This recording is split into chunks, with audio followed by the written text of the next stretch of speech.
I opened, I got, on the Friday, I got, you probably, if those who follow Twitter, they know. I opened 4 boxes. I exchanged 40 tickets for 4 boxes. And from like the bigger hits,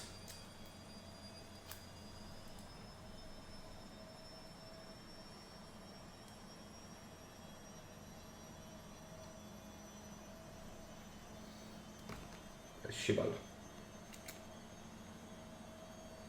Darius overnumbered, Jinx overnumbered, and set signed.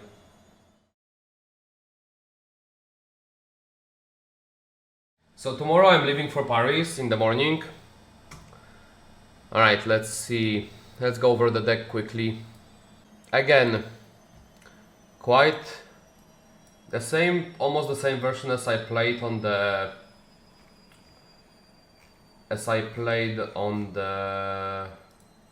skirmish with 1 card changed. The only change was the beam.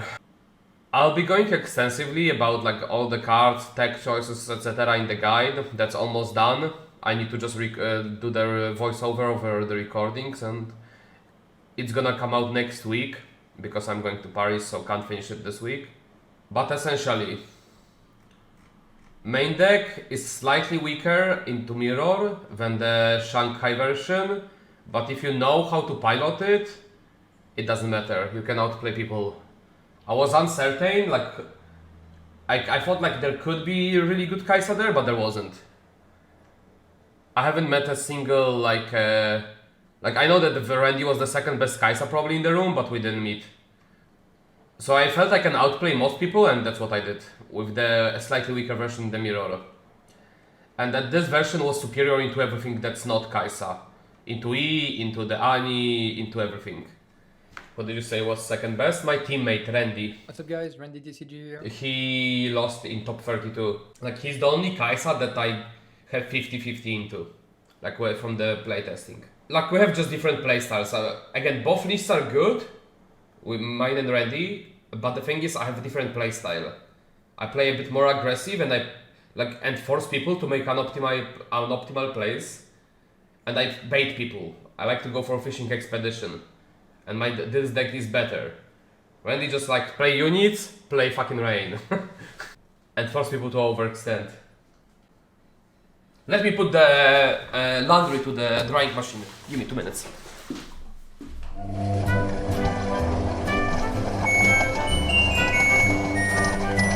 Also check out what I have here. So, I can do 2 things with that. I can just crack it. Actually, 3 things. I can not crack it and put it on the shelf, let it age. Or, I should be having second one coming. So what I thought, I'll give away one on the Twitter to celebrate the result in the Houston. And I'll give away second one for the people that will be purchasing guide on the MetaFi. And the one on the Twitter will be promoting also the other one. Alright, I think we can go over the games. You can oh shit, it's on our channel? Let's go! For different reasons. How much for coaching? Right now I'm charging $60 per hour, but with so much interest, I don't know if I can keep doing that for that price. I might like... As long as I have time and I don't mentally break down, I think it's okay. But if it's gonna continue the interest into that, I'll need to increase it. It's too much. I actually had to turn it down, at least this week before Orlando. We'll see like how much interest there is after I come back to Paris, because obviously there is a lot of people who wants it before the Orlando comes in. But after Paris, if it continues, I'll have to increase it. Okay, let me go over questions maybe if they are in the comments before I go over it. Kai'Sa abuser. Like, so imagine this and multiply it by 1,000. There is so many little things as this coming in the guide. This is a free sample. Enjoy. I kind of want to listen to casters, and like I actually want to see how insightful are the casters for riftbound. Alright, so this matchup, game 1, I'm really happy. Like this is, I think this is a misplay from my opponent. Essentially, they use their best battlefield on game 1 when I'm the weakest. So when I see this, I'm like, okay, game 1, I'm perfectly fine losing. I get a lot stronger game 2, game 3. For this matchup, we have 7 cards in the sideboard. So second I see Plaza, them not having it for the game when I lose, I know that I default win Arena. They can't do anything when I'm gonna be Arena. It's just auto-win for me. So I know this is, worst case, we are already at 1-1. And it's gonna come down to final game, if I lose this one. So essentially this comes down if they draw Ramp, if they draw Aurora. You can win the game 1 sometimes, but if they draw average, you're gonna lose on average. This matchup, on the game 1. However, post-sideboard, this matchup is heavily favored for Kai'Sa. Heavily. Especially with, we have the best possible battlefields against MF Aurora. So you want to open with Poro, because Poro is the most resilient to Gust. My units are the best. We can duke it out however you want past that. Yes, you play second time warp against MF. Kind of bullies and kills your units. Things like Misfortune having Accelerate or Dead Bloom Predators just don't play as well into that Reaver's row. Yeah, I mean, a pretty standard early turns here for both of these decks, and both of these players, I think, acknowledging that. We had the 2-drop that came in for Alan, and then we now have the stack deck, then followed up by Immobilize, which maybe we found off of the stack deck, but it's the great starting point you want to start ramping with this deck. Yeah, this is looking rough for me. A bit of a weird card that not a lot of decks really play, but you will see it in these Dazzling. I lost the dice roll. Here and just draw more cards and get a little bit of an engine going during the early turns when your deck. So the reason for this, to do this way, if my opponent's hand is poor, they could go in with the MF Accelerate, kill Kai'Sa if I go here, so sending it to river makes the most sense. And why you accelerate here? You need to get points ASAP. You cannot not get point when you go second in this position. You'll see my game plan changes, game 2, game 3, but game 1, I'll do everything I can to score points every turn. I do play completely differently, game 2, game 3, but game 1 needs a different game plan.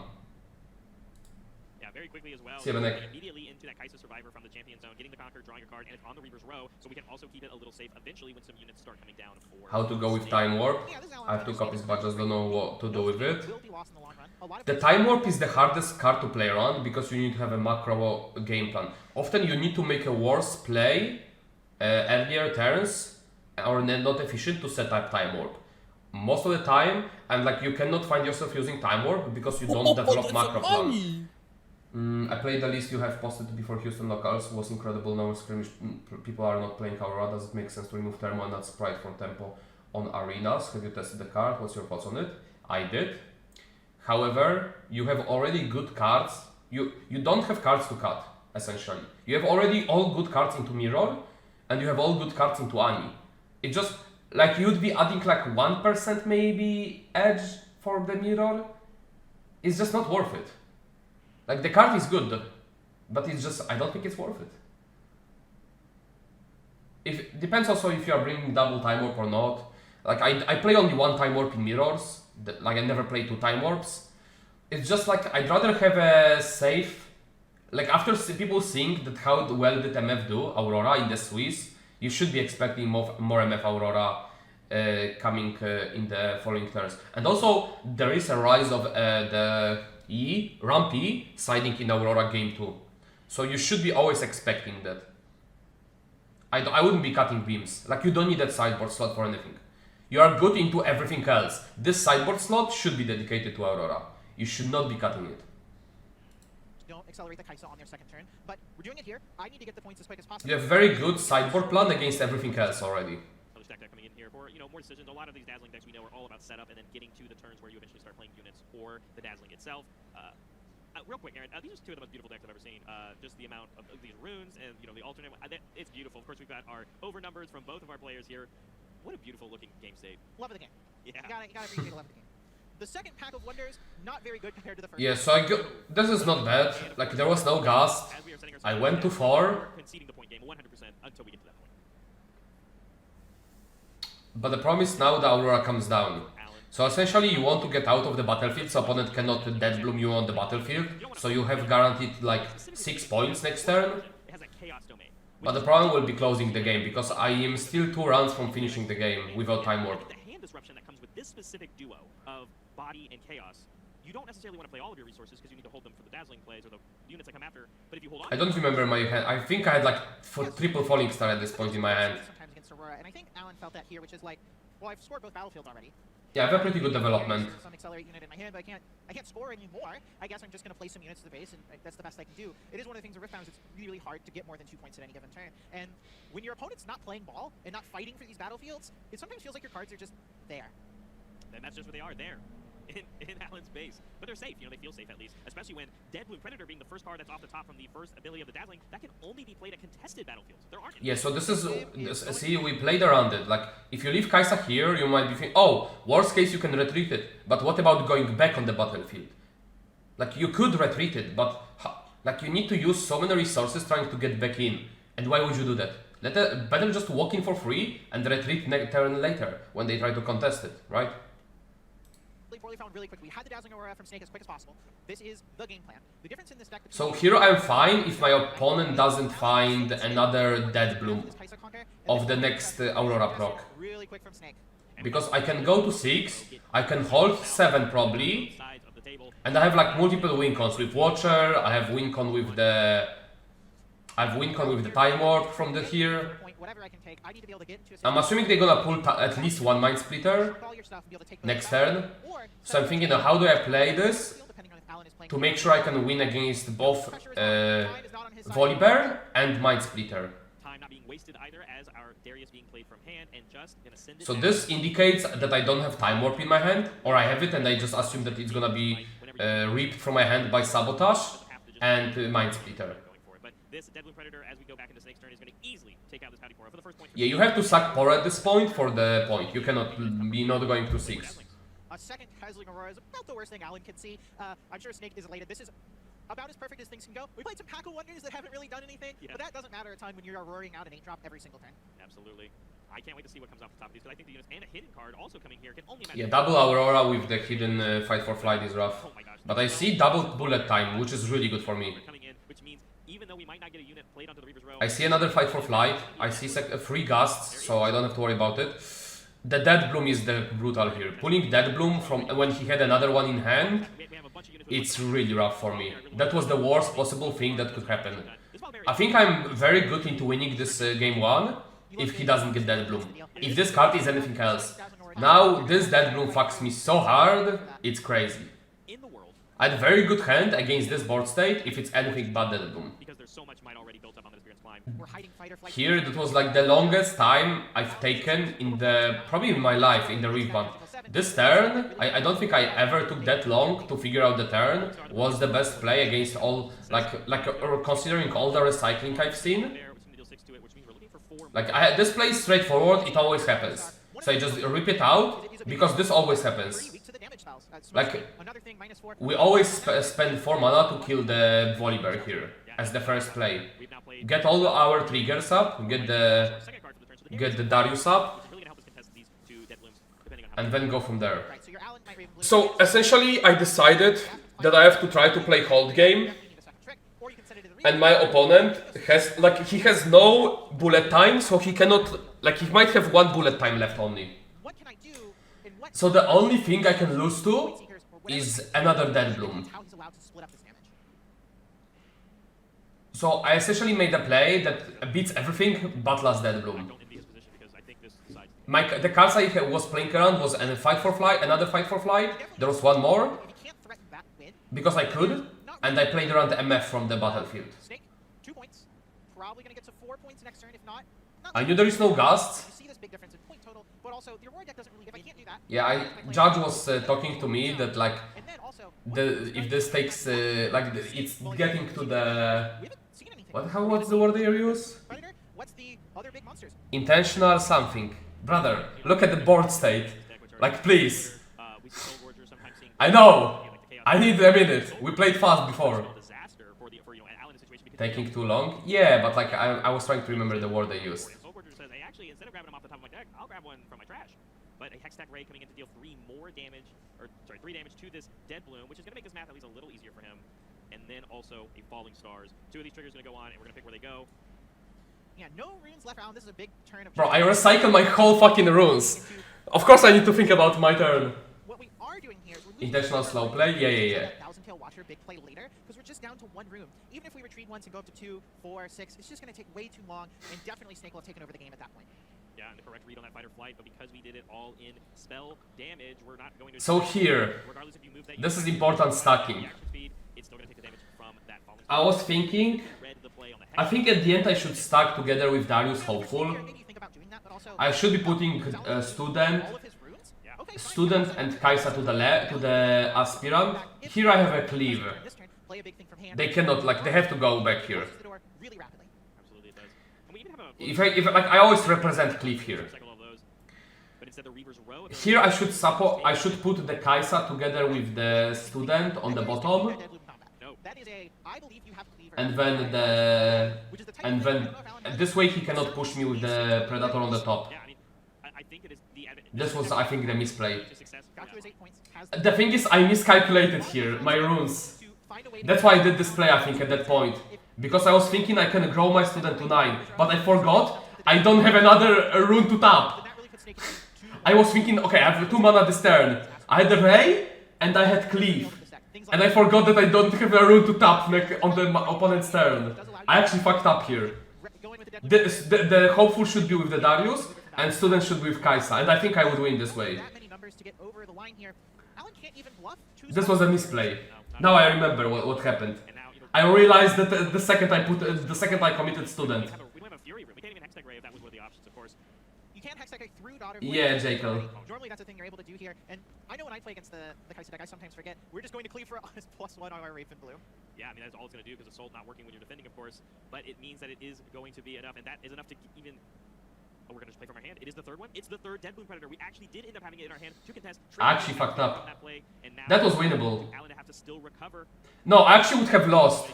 Because he pulled Soul Georger. I wouldn't have won. But I still need, like non-hindsight, this was still a misplay. I would have lost the game, but opponent would have won because of the pulling Dead Bloom from the Soul George. But I should have relocated differently units. It's just like I like in my brain I was thinking, oh, I have 2 mana, it's fine. I can Ray Cleave, but then at the end I didn't have the physical rune to tap. Because I had 1 floating plus 1 rune to tap that turn.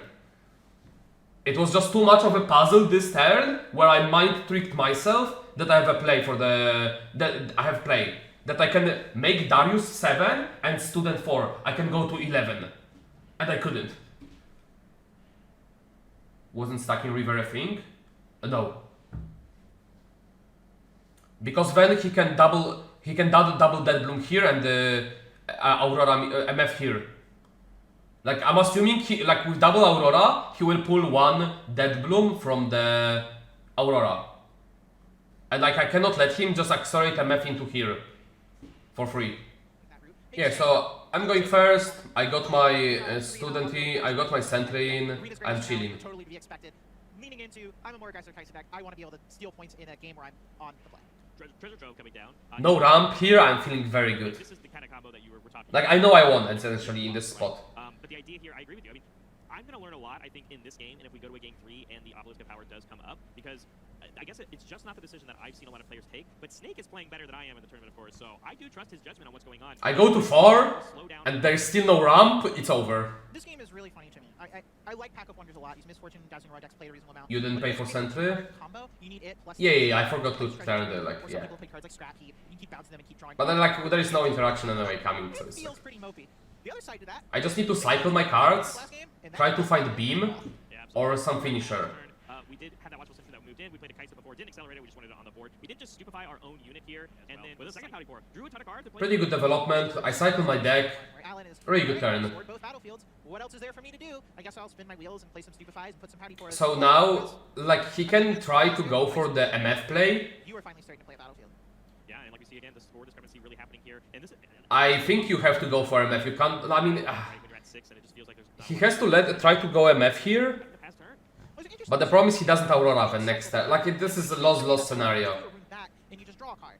really valuing the potential later to turn that into more I cards. think there is nothing he can do at this point. If he Aurora next turn, it's over. One thing you could expect from not popping that trust. It's just like the poor draws. This game is just finished. Same path of success that we saw Alan do in game 1. We conquered both those battlefields. We got the double hold triggers because we weren't Yeah. at all. Bring them back home, played a Darius, and pass turn. We literally saw that exact same turn unfold in game 1. But now we're in a situation, like you said, Dazzling's not on the table, and we can't play it. I think we do have 9. We could play right. Dazzling. And it looks like We have a broken sleeve. yeah. Are we? No, that's it. No, not broken. I just opponent just scooped. Well, that means you're in the Real quick, that Obelisk of Power is going to be coming out here with Snake going first. Okay, this is a cool game though. Here on why this decision was made going across I'm curious if the caster's seen the play. Because game 2 was almost a non-game for us, so this Obelisk is going to help us get around that. And with the Mobilize coming through, we are on course to get an early Dazzling out than we want to. Yeah, turn 1 mobilize, putting us up to 4 runes, going to be at 6 runes. I bet half the chat was spamming. What a fucking lucky top deck. That's not a very fast way. So I'll explain it when it happens. So here you can see the change of the game plan. Here I am playing actually value game. Normally what you would do here, you would play a 2-drop and you would be accelerating Kai'Sa to double score, to go to 2 points. However, I have a Candlelit, I have a very heavy hand. I have a double Watcher, I have a Darius, and I think I have a Time Warp. So I cannot D-ramp. My plan is actually to play value game and dig for beam. And actually outvalue Aurora instead. This game, So what happens, this is very important sequencing. The Yordle first matters. Because if I don't, I have no development other than Yordle into Student. If I Yordle after going with Kai'Sa, I would be drawing both cards of the Candlelit. And in my brain was, I need to stagger beam draw. Because next turn, opponent can Aurora Sabotage or they can Mind Splitter. I don't want either of those happen. So I need to draw the Yordle first, and if I see a beam, I need to stagger draw it. make that Deadloom Predator really good against you. Drawing 2 cards here off the top though, one from the Lettering Yordle. So I see Watcher, and I see Have the Candle Sanctum to synergize with it very well. Beam. So I want to put Watcher on the card I draw now, because if they pull the Mind Splitter, I'm assuming one of the other Watchers will get ripped. So I just want to have another one, and I'm not losing into anything else. That is a good sign for his chance. And now at the top of my deck is Beam. And that's part of it.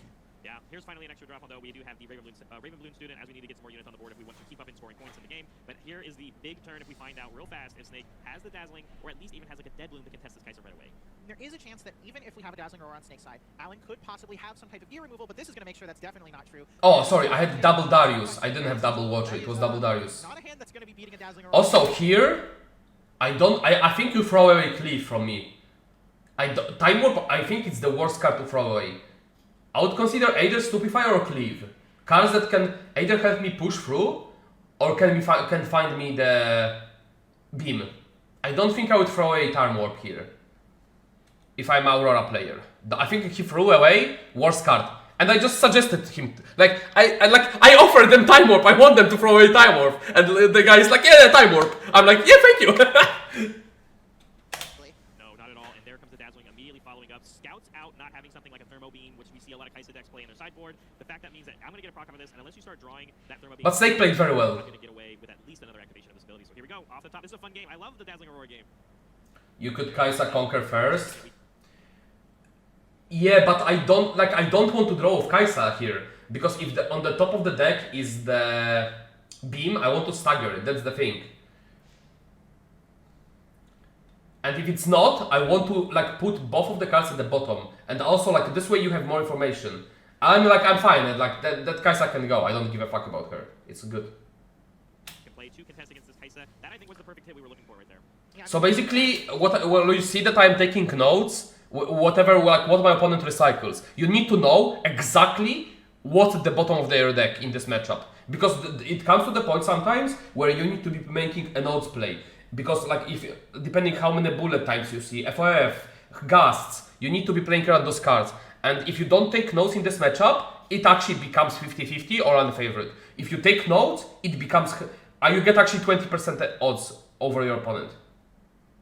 we saw this Aurora situation, but Alan was at like 3 or 4 points already. Yeah. This game, Alan's at 1 point, only has 4 might of units in play, and we know Alan's hand. I think Snake is sitting there feeling pretty good about everything. Had a really great curve out. With Oh, they don't know. Into Aurora plus Sabotage, just in case you had a trick. And Alan's gonna need to feel pretty. Oh my goodness, Aaron, I didn't just see that happen. I was just about to say, you know what, I'm not going to sell Alan out of this game quite yet. We saw how massive Yes, Benek. solve the puzzle in game 1 on playing each of these spells, removing these units on the board. But when your opponent scouts your hand and doesn't see your answer to Dazzling Aurora, and then you... And look, like, if they thrown away Cleave, they would be still in the game. Maybe. That's how, like, look how massive Cleave was here. Draw it. Well, I want to point out a really important thing. Yeah. Alan knew that was there. He candlelit synced him 2 cards. Oh yeah, they know. Drew one with the Kaisa, knew to leave that second so it couldn't get sabotaged, and got to have it to beat this. He played around the Aurora plus sabotage here. Really top level stuff, thinking about all the angles of what's going to go on. I wish I was that good at this game. But that's why they're sitting there, and that's why I'm sitting here. And we did get a spell off, of course, of the Raven Blue. But the Dazzling Aurora is off the board, and now there's a real question about, like, okay, if you're Alan, I answered one of them. There's still a world where another one comes out, right? But yeah, I mean, if there's another, we have this Cleave, we knew about this from the sabotage, chose not to take it. Now we're going to go pressure this Deadloom Predator. If there's not another Aurora, we know Alan has 2 Dariuses and a Thousand Tail Watcher. A bunch of massive units that would be able to beat through if we end up seeing Snake just play big units and not have that engine that Aurora really applies to the game. wow, that was great. That turn was fantastic. The sideboarding in these thermo beams and playing them and finding them and putting them where... So now I'm just thinking, okay, let's try to find another beam so I can beat another Aurora. and the fact that... Like, I'm just thinking the worst case scenario, which is second Aurora. So I'm just putting everything at the bottom. I have a hand that can actually battle anything. I have double Darius, I have Watcher, I can clear most of the stuff. I can actually clear multiple units coming off the Aurora. So all I need to do is just make sure I can kill the second Aurora in time. But the second I don't see another Aurora here, I know I won the game. Ready a rune, but not the power play we're really looking for. But Alan's candlelit synced him. Really good for Snake here. Knows And now I know that opponent can no longer play next turn Aurora. It's over. Getting advantage of here, what I was trying to allude to was, even if you find the Dazzling next turn, because of this being very different than game 1 of all those... Oh no, he has 7 runes here. You're not out of this game yet. We can But I think he, at some point he recycled here. still find a way back. Yeah, this has been a bit of a roller coaster. Snake having the best possible start, Alan having the answers to the best possible start, and now it definitely is anyone's game. Snake keeping one of the cards. I got to imagine that's a Dazzling Aurora or a big monster or something he's really excited to just slam. Oh yeah. Yeah, getting out of that. Play the pack. Okay. Didn't really do a whole lot for us there, but yeah, having the misfortune out, no units in play, but you know what's coming, as we know. So I have Darius hand. Alan wants to use right now. This should be like a clean Darius turn. I have this pack of wonders. I keep something like that treasure trove on top, so I can start getting. That's a very clean answer to the, like, he knows that it's coming. And maybe you have enough time to get a card draw engine really turning and find enough big stuff to win that way, even if you don't get an Aurora. Yeah, we still have the option that if we don't draw the Dazzling, if we draw a Deadloom, we can play them. And if you're only recycling the 2 runes a turn, like we did with this Misfortune on the Accelerate cost. So if it was FOF, he always plays FOF here. You also turn throw those units. So I know that basically they have no FOF and they were just bluff thinking that they have an answer to make me think that they have it. But I know if they have it, they always play it here. There is not a world where they wouldn't play FOF here. That would be a pretty rough draw. We do know this is a good draw because we put it on top with that candlelit synced up. And it was a Deadloom, or we had it ready to go to contest against one of these Dariuses. I wanted to put Darius on their own card. Once again, we'll get this Candlelit. Yeah, Candlelit doing a lot of work for Snake. There's a ton of work for Alan earlier, letting him find that thermo. Yeah, he kept Dead Bloom so he can candle it again Needs to find stuff now. in the following turn. And a Thousand Tail Watcher, which he might use either of those, especially in combination with the Hopeful, to take out this Deadloom Predator this turn. So Snake's kind of on the back foot of like, okay, I need another thing, and I am running low on good things. Wait, did I just see Aurora in hand? When we look at these, I need another thing. Hold up. And I am running Oh, is it Gust? take out this Deadloom Predator this turn. What's the middle card? Oh, it's Gust. Okay, never mind, it's Gust. It's Bullet Time, Gust, and I don't know what's the last card. And I am running low on good things.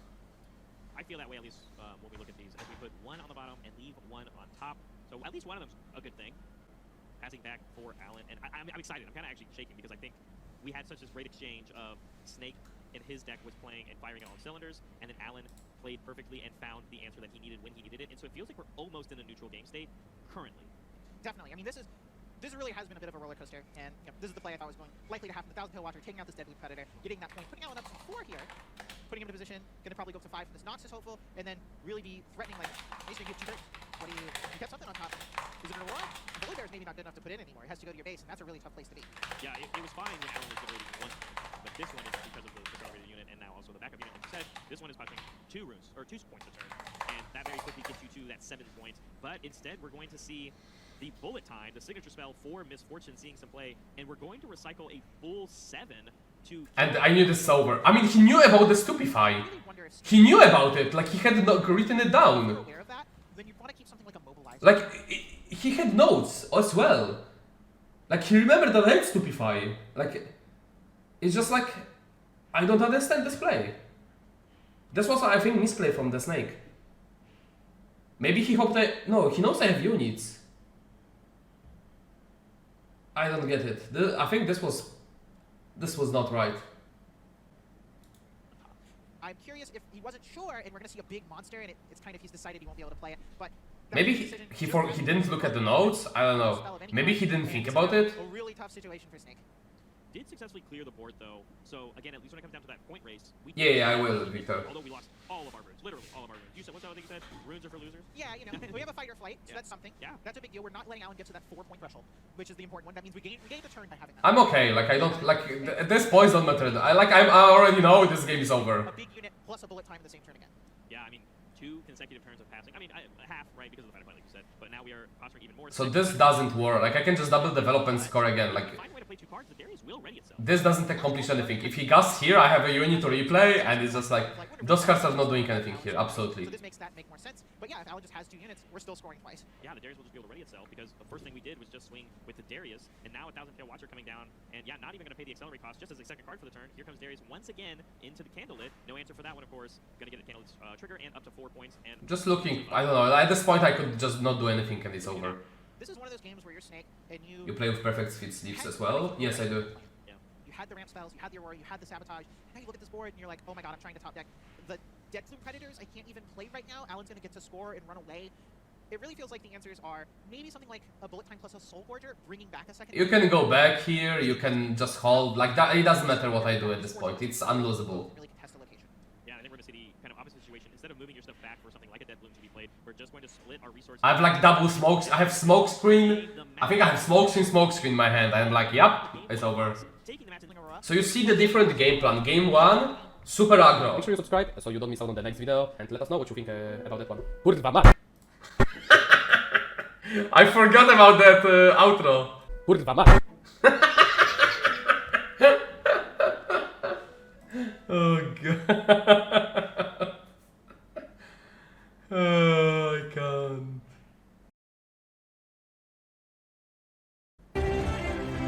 Alright, I'm here with Alanzq. You just made it into the top 16. How does it feel to be dominating in another Riot card game? I wouldn't say dominating, I think I'm doing just alright, but I had now today first match out of years that I actually felt shaky. I had like, my head wasn't steady. I didn't... Oh, actually, this is the game. Like, I got shaky after my Kaisa got blown out by smokescreen. I thought I can't recover. This was such a tempo loss for me. I thought like I'm out, and like I didn't just do shaking plays. However, I was just like my hand was just shaking out of the emotions. I didn't have it literally since the Worlds. I have that since last time World Thank Finals, pretty much at Runeterra, and I'm gonna tell you, it feels amazing having that feeling back. Bro, that is excellent. I love that. That's what I want to hear, Alan. So how's the run been going overall? I know you're on Kaisa. How's the deck been humming? I mean, there were no believers in my version, but it's been proving and proving back and back. That's good, Viktor. Skirmish back here, yesterday being undefeated again, today having 2-1 both games, losing 1 game to the Kaisa, losing 1 game, small games to the E, but just being able barely to pull through. Those were very tough games. All right, Alan. Well, I don't want to keep up too much of your time. I want you to focus on your top 8 match. But thank you so much for coming and talking to us, and good luck in the rest. We'll send it back to the desk. Top 16 underway, going in Alanzq, who we just highlighted, playing Kaisa, of course. Again. That's like a really cool guy. Like we talked also afterwards on the Discord like yesterday.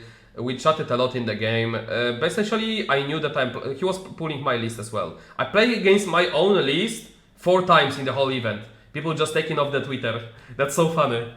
Against the Mirror in KGO. I'm And so had the fucking pleasure, Aaron, bummed. while with Frank, that we already did watch a Kaisa Mirror, and the intricacies that go in this back and forth really are difficult to execute. And fundamentally, at the end of the day, I really do think Here, I don't know the opponent's hand all the way through, but I think Game 1, I could have played slightly better. I could have went with different macro plan that could have led into winning. I'll talk about it when it happens. But I think Game 2, Game 3, I just outplayed the opponent.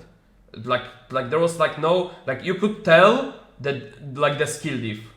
player will end up the victor of this match. Yeah, I mean, the Kai'Sa mirrors are really skill intensive. There's a lot of decisions on a turn-to-turn basis. That's part of the power of Kai'Sa. The deck is really flexible. There are some rooms in the deck building where you can potentially try and get an edge. Some people really think cards like Time Warp are really strong in the mirror. Some people think they're not good at all and they play 0 copies. Time Warp is not good into mirror, but you need one off as a threat. Like, not having Time Warp as a threat is a mistake. That's why I keep one, but having 2 Time Warp is bad in the mirror. Depending on where these players are, they could both have completely different philosophies. Yeah, and as Frank has been telling us all day today, these are open deck lists. Both of these players know the full information, and you talk about the Time Warps. We got to witness George G play a double Time Warp 2 turns, took 3 turns in a row for the win, and so we'll have to see if both of these Kai'Sa players really do value doing that. Battlefields of choice here are double Reavers Row for game 1, and I think that's going to create some crazy dynamics, I think. Yeah, doubles Reavers Row is a type of game that feels so different than normal Riftbound. I promise I don't have any interaction. I have no Rays early on, I don't have the Falling Stars, I have no Void Seekers. It's looked really bad for me because my opening hand was like fucking triple sentry.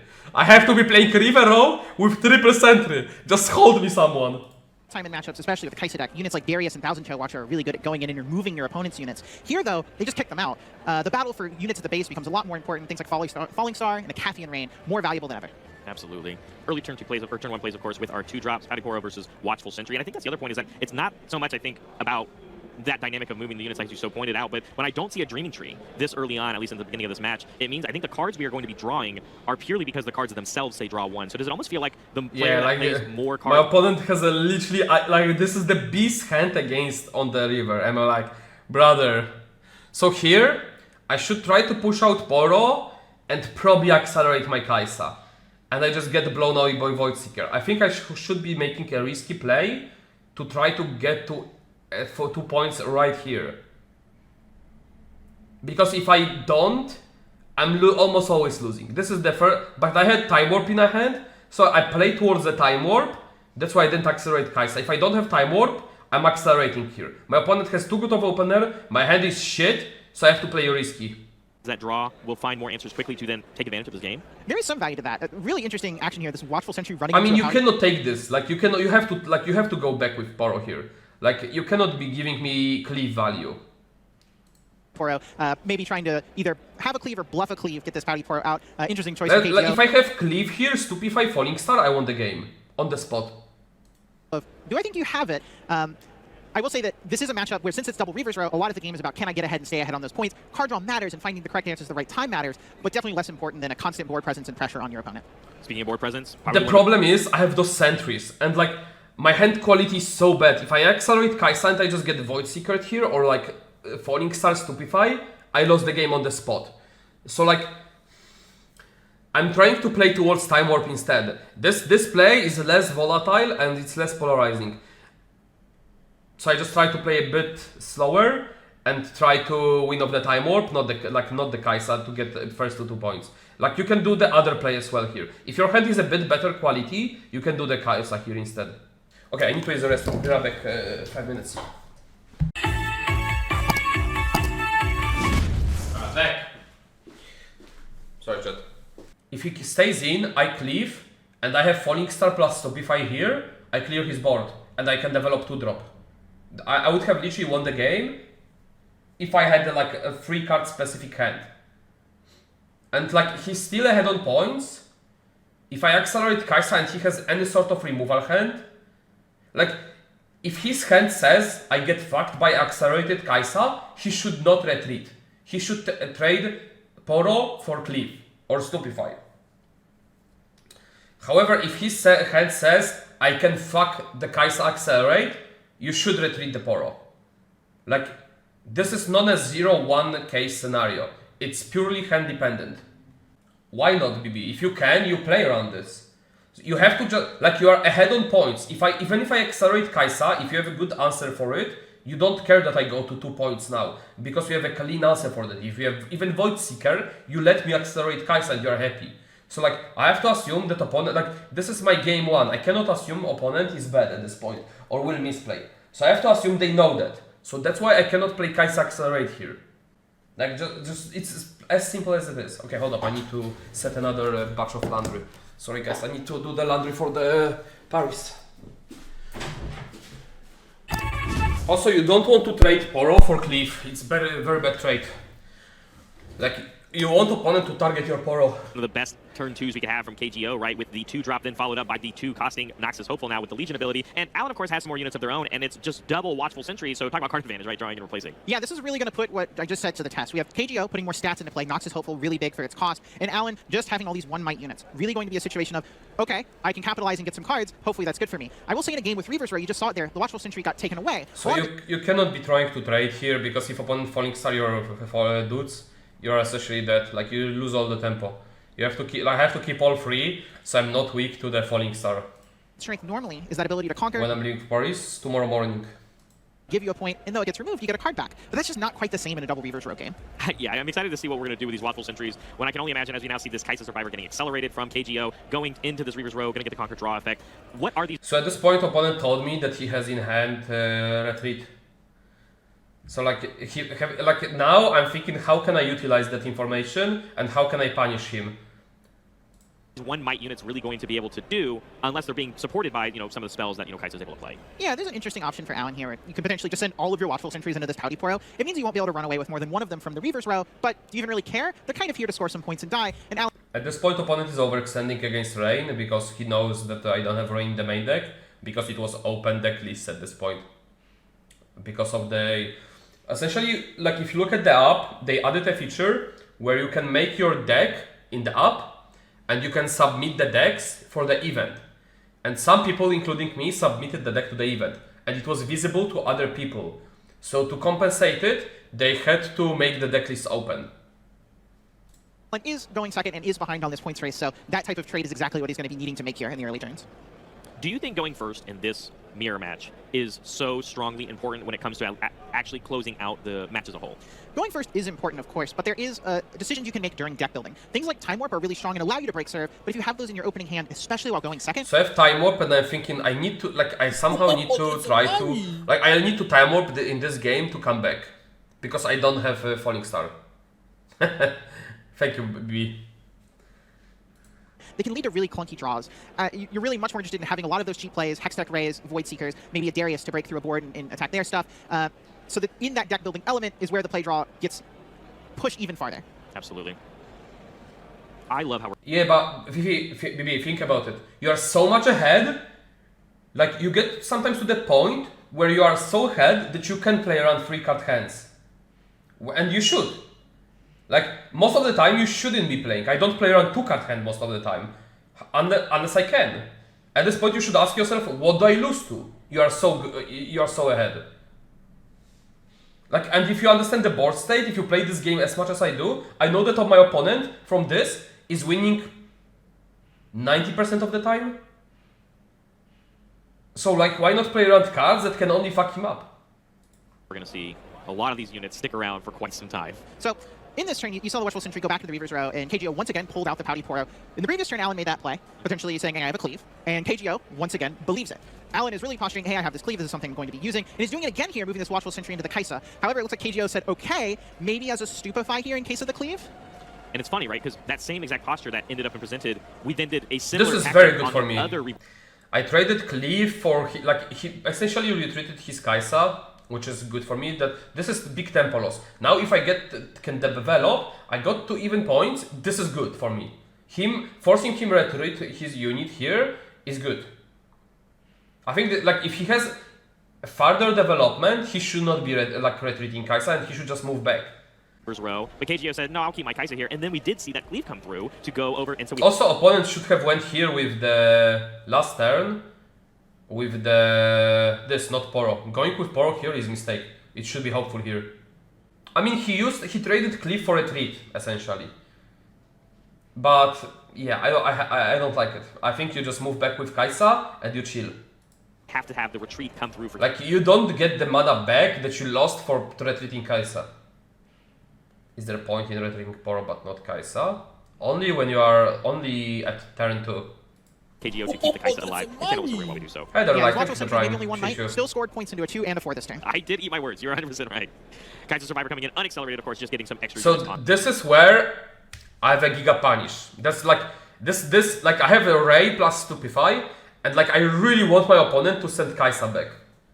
Like if they send So Kai'Sa back, to KGO, and we're I at might the actually get key back 8 in. energy or runes available to us, so that things like accelerated watchfuls, Thousand Tail Watchers are available and on the play now. But when you're staring across all these 1 might units, not really so much to do there. Yeah, Thousand Tail Watcher, you know, good for breaking big boards. This is not a game about big boards. Reaver's Row kind of says that's just not what we're doing here, and KGO still ahead on this points race, kind of gets to dictate the flow of how good something like that actually is. Do you think it's as important to go to 5 now, maintain that lead that you have on the points, while also still, you know, presenting all of these difficult situations on whether or not you use a Reaper's Row or start trading some resources from Alan? I mean, we do have 2 ready runes. We do have cards available to us to help us out. I mean, getting the points in the Reaver's Row. This is where I have the only things you have tempo to worry about are swing. potential things like Void Seekers now being able to remove your units because they're at the battlefield, but any combat you always get that option to run away. So taking the points are pretty free. KGO mostly just thinking there, do I need to play and accelerate this Kai'Sa? Is it worth it compared to just going in with one of my other units I already have in play to get this extra card? So I'm asking now, if he passes back the focus to me.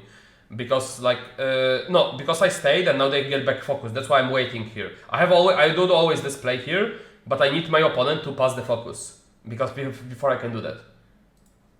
Something like this Hextech Ray, potentially removing the Kai'Sa, not letting a card draw happen, makes it where maybe KGO doesn't feel as good about this play or putting these things in here compared to just running in with something that is less valuable. Yep. Yeah. And I our cleave of our own though, fucked going him to up help so out hard. and give the Assault 3. Stupefy in response. Alan just cycling that Stupefy doesn't impact the combat. I don't think. Oh, in response, yes. So it's going to die from the Hextech Ray. The cleave action gets to respond, kill it. That's a pretty big blowout for Alan. Yep. That's the type of things you really need to break at the serve. Not stopping the point, but definitely getting a lot of energy value. KGO spending 5 for the Kai'Sa, 1 for the cleave. And So Alan getting here to I that misplayed. Like from now on, my macro plan was not correct. I should be playing towards Time Warp.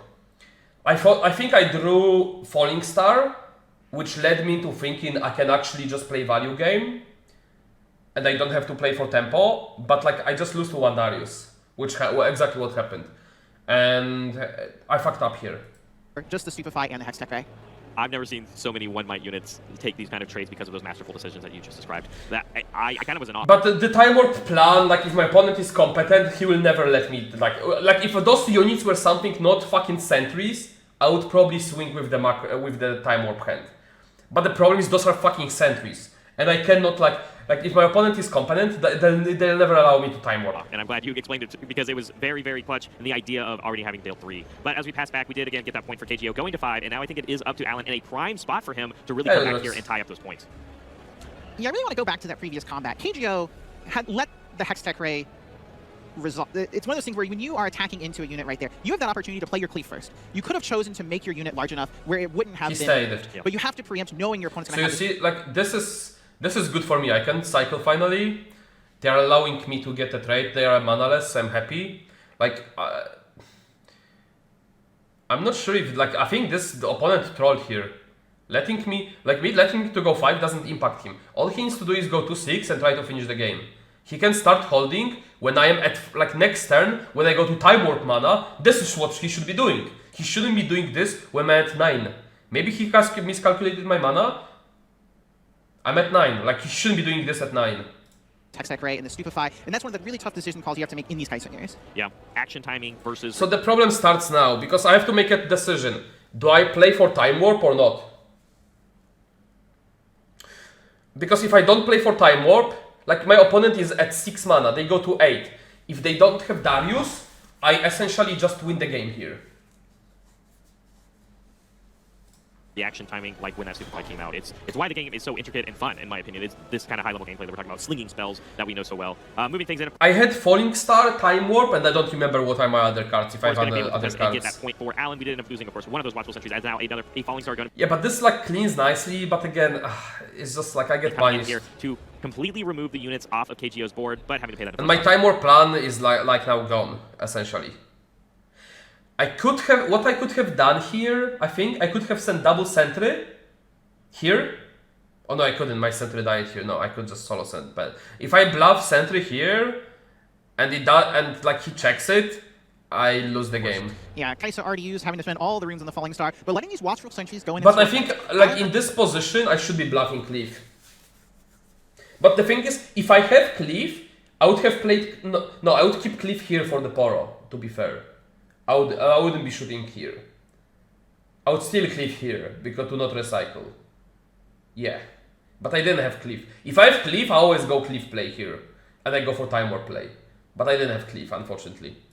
Early on, saying, I could let you kill my Watchful Sentry and draw a card, or I can run it away with the Reaver's Row, saying, I think these sentries will be worth more than just a card later. And Yeah, really and I have putting only that out Time Warp in my hand now. Yeah, Where's this Reaper? is... This was poorly Alanzq played by doesn't look me. like the best line when it comes to like accelerating it and getting onto the board. We are now really losing. Yeah, and I access lose out to the units that we had Darius. available. Now they're all gone. But Darius, I think, is a good way to get on there for a little bit cheaper. Just requires you to play a second card, Raven Bloom, another Yep. unit, of course. So 7 might on this Darius, going to be able to contest one of these battlefields at least. Yeah, Darius here, definitely much better than the Watcher. Going to take a whole turn to do that. Darius at least lets you play another unit, so you're able to contest both battlefields next turn. KGO going up to that number 6, really important. That Darius, if Alan goes in, just gets to go back to the base, gets to probably go in as a 7 again, likely taking I another should consider trading here because like I don't draw the card here, which is a problem. battlefield. So Alan's really looking to have more of a solid removal answer for this Darius to make sure KGO can't I should get have that win next traded turn, this center. which still may be hard if KGO is holding something like that Thousand Tail Watcher, making it where Alan can't really hold the battlefields in a really great way. Pass back, hold to 0.6 for Alan as we now move in with both of our units, the contesting for 5 might versus 5 might. KGO gets to decide here, do I think I'm going to win on my next turn? If I think I'm going to win, then I want to break this Darius back, because it's going to be a 7, and your units are always only going to be a 5, and I get a +2 that is worth a lot in this big numbers fight we're about to have with all these spells. Yeah, and yeah, Alanzq being only at 7 means like it's impossible for him to win this exact turn unless something crazy were to happen. Not being at the threshold to play something like a Time Warp that we've talked about, can't take the extra turn to just kind of steal a win, but instead just a Pouty Poro to reinforce the other Reaver's Row with that Watchful Sentry, passing back to KGO. This could be the game, but a lot of But to be fair, there are not many hands that win here. Like, he could have easily Darius that he cannot activate anymore. He could have not been able to activate this Darius. He needs to have a Watcher in here. Time Warp is a dead card. There are hands that I win against with this play as well. On the side for Alan. Yeah, I mean, this turn is it. Alan is at 7, has both battlefields, is threatening to hold to win. If both are removed, then that probably means KGO win in and score both and is winning instead. I'd be shocked to see another turn of this game after this one. 5 energy for his Oh, second. he had Darius 4 cards, never Riparian. mind. No, I don't beat the... No, I thought he also had 2 cards. 1 card as played on the count right now. So I misplayed with the macro plan this game, I think. I should be bluffing here with the sentry. If opponent checks for bluff, I play towards the top deck. And that's it. What I draw. And I have to play for the Time Warp. If I have a develop and I can score this, and Time Warp... don't think Time Warp would have worked against the nature of his hand anyway. Because I drew Poro of this, the sentry, like I would have drawn Poro, and which doesn't do anything. And I still have Time Warp. I would need to Time Warp for the card draw. And the opponent would just sit on the battlefields and he would never go back against my 1 might units. So it's like, it wouldn't work. But I should have probably tried to bluff here. If the bluff goes through here, I think I win. And then before, it looks like probably the next card that would be played would be some sort of spell from our hand, which would then allow this Darius to gain, both of these Darius to gain. As the Cleave now being as my choice to give this Assault, it will gain the extra 3. We've seen this all the time. It's for that 10 might swing that a Darius is allowed to do. But now with this other Darius, we're allowed to swing in with it as well. And no answer from Alan. This is also, isn't this misplay? He forgot to trigger Student. If I have Smokescreen here, this goes to 3. No, he still wins. Yeah. But I get that card draw from this. He should have swing with both. Because if I draw off this Ray or Void Seeker, I can kill this afterwards. If I Smokescreen here. Alright, so I go first, I got Poro. Like, I feel very strong now about the game. No play on, or no, because we're just on this showdown still, but moving in with Pouty Poro, and we are going to pay this early deflect cost, but like we saw a little bit earlier, it does impose that deflect cost onto the spell. So Kai'Sa this allowed to is help a out with rare it as well. case where I like retreating for mana. And like Poro is such a good unit in this matchup that I think retreating in this spot is correct.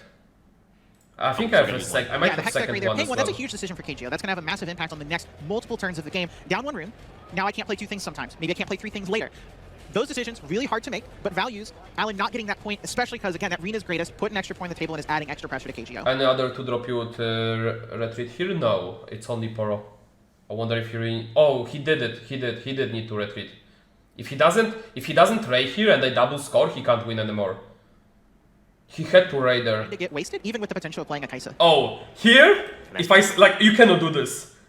You cannot possibly fucking pass with 4 mana here. This is not allowed. This is the spot where you just insta-lose the game. This is, like, no, you cannot do this. Seems to be exactly what's going to happen. No chain started at all because we just played a unit and passed for Alan. Whole turn cycle of doing nothing is really rough. Yeah, that's really interesting from Alan's side here. That Kai'Sa is face up. So basically, here, I could have played Kai'Sa in the back. But like, instead, I know that opponent, the only way they can deal with this board is they have to Falling Star. If they Falling Star, the guy goes to the middle age with their mana. And like if he has to pass again, and I have very good development, I can develop Darius, swing, and score. So I don't have to go in with my Kai'Sa yet. I can just hold on to Kai'Sa to go to like the break point later instead. And when I can guarantee draw. I know at this point my opponent has a Void Seeker in the hand. And like this way, I'm also having my own Void Seeker. And I think I have double stupefy Void Seeker. So if he tries to Falling Star me, I can just double stupefy my Poro to protect my student. I think that was the hand. Isn't that actually collusion, the boosting looks? Yeah, but what can you do? Like, what you gonna do against it? Who can shield for 100k for Metal Kai'Sa, lol? You wouldn't believe how many people have the crypto money they can't really spend, and they just spend on like nonsense. Do you think a person like with zero siege experience can have a chance at playing local skirmishes? How much practice and past experience can in this game so world in new? I mean, if you think about me, I don't have much experience in TCG. I only played FAB for like half a year. I don't have experience in TCGs in comparison to other people having years of a Magic, Pokemon, One Piece experience. I am new. I played only like what? Runeterra, which you can't even compare to this. Like, you can't, like, Duo, did I play more than half a year, FAB? I don't think so, right? Literally, I played half a year. No, experience from lore, the only thing that transformed from lore is that you can have macro plan. The macro plan practice, nothing else. I practice both grappler, because I know I need to practice IRL, because how there is so many things to remember to do live, to not forget about. And you need to have a proper reps in the live. But like IRL I play to get practice on playing the cards, actually. And live I practice for like knowledge. Like those are two different practices. And a good reason for starting tester group, especially practicing games and preparing for a tournament.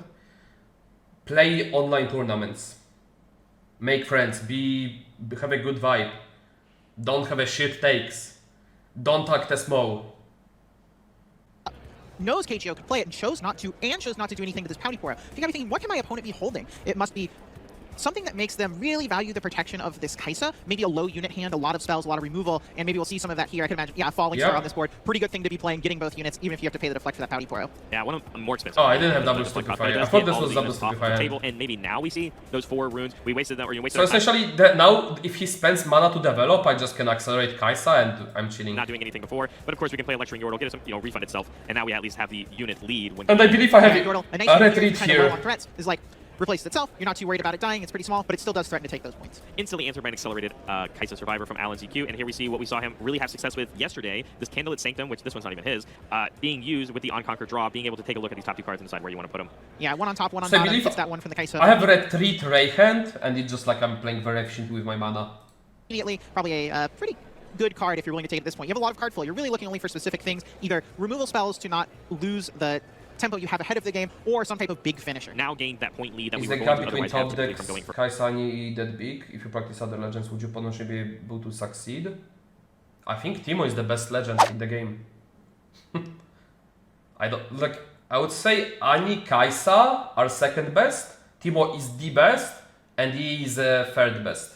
Not all of them has an equal playing field, but I would say those 4 can easily compete with each other, and others have a bit rougher time. You can definitely bring Ahri and win the whole thing as well. Ahri is a bit different breed. It's hard, sometimes if you break, you can have a hard time coming back. That many people bring Teemo. There were 3 in Top Cut. Why is Teemo better than Kai'Sa?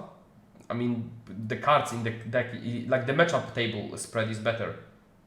Like, you just beat everything and you have 50-50 into Kai'Sa. Like it's just so good. And it's so consistent. The only reason I didn't bring Teemo, because I know I would terminate against people. Because, like, it's just, people are new to the game and they think too long against Teemo. I never terminated with Kai'Sa, and I terminated with Teemo a bunch of times at, like, locals.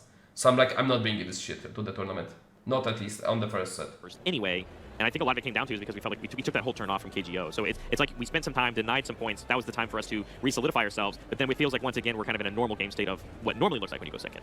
Yeah, I mean, KGO is doing an okay job of keeping the board clear and catching up. Voidseeker making Alan do the retreat on that Kaisa, but that is still another accelerate unit in Alan's hand. Going to be able to put pressure on both these battlefields again. Like, and look still how had another one-mana play to try and remove this Lecturing Yordle, really pushing KGO back off the board again. You don't get to have units. I have accelerate units. I'm going to keep scoring. Pressure, pressure.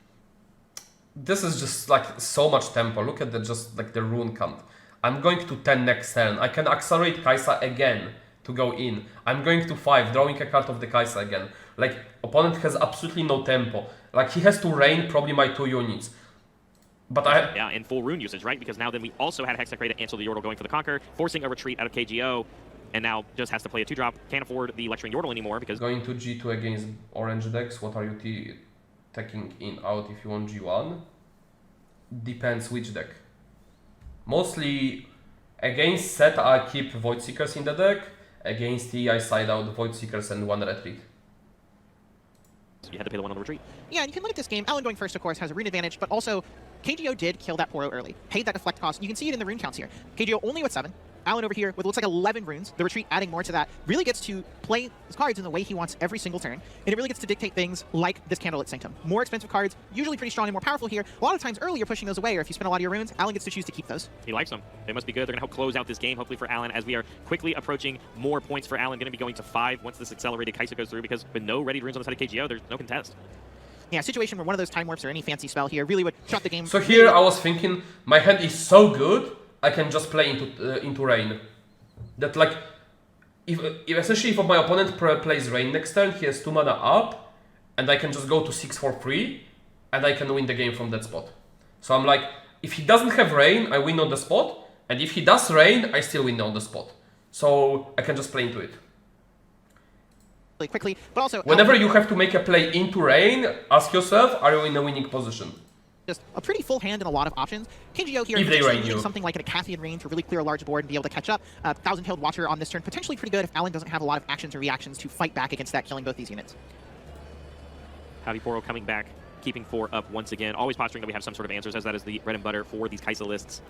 Yeah, even if you don't have these tricks, there's so much value in just holding up this energy. There's so many different little ways of removing things. You have Hextech Ray, Voidseeker, Retreat, Stupefy, Smokescreen, and your opponent has to respect each of them in slightly different ways. So just saying, okay, I have 4 up, I can have so many combinations of those. Timo is already full path against Kaisa, he doesn't need more cards. That is already behind, and maybe really doesn't have the luxury of playing around much of any of them.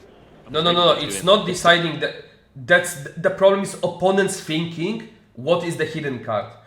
People, they cannot understand, like they don't comprehend fast enough, and they like the board states.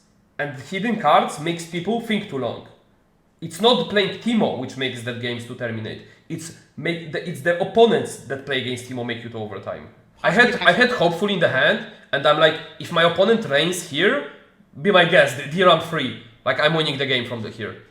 Oh, I make sure like I put everything as visible as I can. This is the part of me not terminating. Because I make everything visible to my opponent, they don't have to ask me questions, they see hand size, they see rune count, and it's just like, it's making a clear board state. It's the part why I never terminate. How does terminating work? If you go to terminate, the run 0 starts to the active player, and 5 turns proceed without time limit. Technically, but there is still limitation. You cannot be taking too long even in terminate, because judge can just call you out. Seems like we are going to commit to at least playing it without the decision for the accelerate per se, as it's going to instead be the Thousand-Tailed Watcher plus the Falling Stars, and because it gets these units very, very low in might, and it looks like we're even going to target the Pouty Poro in the base, paying that extra deflect cost again. This is a misplay. He should be targeting this. Like he cannot assume that I cannot kill this student. Like I have this much mana. This student is not leaving through. Yeah, this is another avenue of why Thousand-Tailed Watcher is so powerful. Falling Star, also one of the stars of the Kaisa deck, but those two together really let you just remove any 2 units pretty much anywhere a lot of the time, and this is a situation where for KGO to kind of catch up, needs to really hope Alan can't take a battlefield next turn. So getting to take that thing out of the base and remove the Kaisa freely leaves Alan with no units and says, hey, do you have a Darius or something? Yeah, and there is that Hextech Ray. That was one of the cards we had access to for Alan, which is going to get rid of that Raven Bloom student. So again, all the way to remove, the 2 more threatening people. To force terminate. Yeah, that's why you call judge. It means that there's going to be a whole... if they play too slow, they'll get a warning. The second warning, they get game loss. If they get third one, they get DQ. Point here for Alan, and it means all he really needs is one For the same thing, to get that the is. most amount of points he could have gotten in this next turn, and he still has so much to be able to play with. Or like you said, things like a Time Warp, but instead a Cathian Rain is going to be the answer to get rid of this 1,000-tailed Watcher. All right, so Alan is saying, I don't have anything that can score a point this turn. I have to do this. I'm going to remove your thing. So I have double Darius to finish this game, I believe. So all I have to do is just remove his shit, make sure the double Darius sticks, I think. I think that was double Darius' hand. So I just needed to make sure I can just double score next turn and then I win. Hey, Hyrule. Probably still feeling like pretty good shape. The point differential here, massive. KGO needs a lot of things to go right. Being able to potentially remove this Watchful Sentry and have Alan just be on all spells. No ways to score for a while. But potentially next turn, a single Accelerate unit is not the same level of power. Because this was the turn where if you could do that and get both, you're really threatening a lot. Where once you get to 7, but you're only scoring that one battlefield a turn, it's just not able to close the game. In 6, though, 6-1. One of the largest non-Aurora matchup point discrepancies I've seen most of the tournament. But, you know, KGO being up a game, not exactly like the highest level of pressure, but you definitely still want to make sure that your opponent can actually close out the game, because like you said, the way the cards that Alan is playing, Cathian Rain, not taking the second point instead, going to 7 to be in a scary position while also holding both battlefield, it does tell a lot. Yeah, I mean, I can believe Alan was more interested in holding something like a Darius, because that is a powerful play from your hand in the turn where you're trying to go for 7. 1,000 Tail Watcher, just trading for a Cathian Rain, though, often you can get another unit or something out of that rain, and kind of just accepting the middle bar. So definitely is telling that Kaisa getting removed by the Void Seeker. Really bad. This for was KGO. such a Now stomp definitely has to game. Use real removal on Watchful Sentries. There are other games where you can just stomp your opponent when they misplay, and this is one of them. Like, normally those games don't happen, but sometimes you are in such a driving seat, you literally win 8-1, and there is nothing opponent can do if they misplay. This doesn't happen unless opponent misplays. And the battlefields are going to be even more interesting. As we already know, Alan plays this Candlelit Sanctum, so another one coming in here, and like you said, now... So opponent has a premium opener now, when going first, so that's bad for me. How do you know when auto units like turn to this turn? Thought it was a bit more clear, but in general, I look at my hand and I ask myself, can I win if I am not doing this, and can I win if I do this? Like, you have to look at your hand and think about what opponent can do with their mana, and how do you beat that, especially against face-up cards like champions. But I don't hear these prediction things for set 2 legends. I will do it once I play with it. I didn't play it, so I'm not doing it yet. How do you prepare for such tournaments? You need to gather a group of friends, or you can do it alone. What's the process? The group of friends is usually the better way, however you can do it alone, but it's harder. I do have my practice group that we prepare with.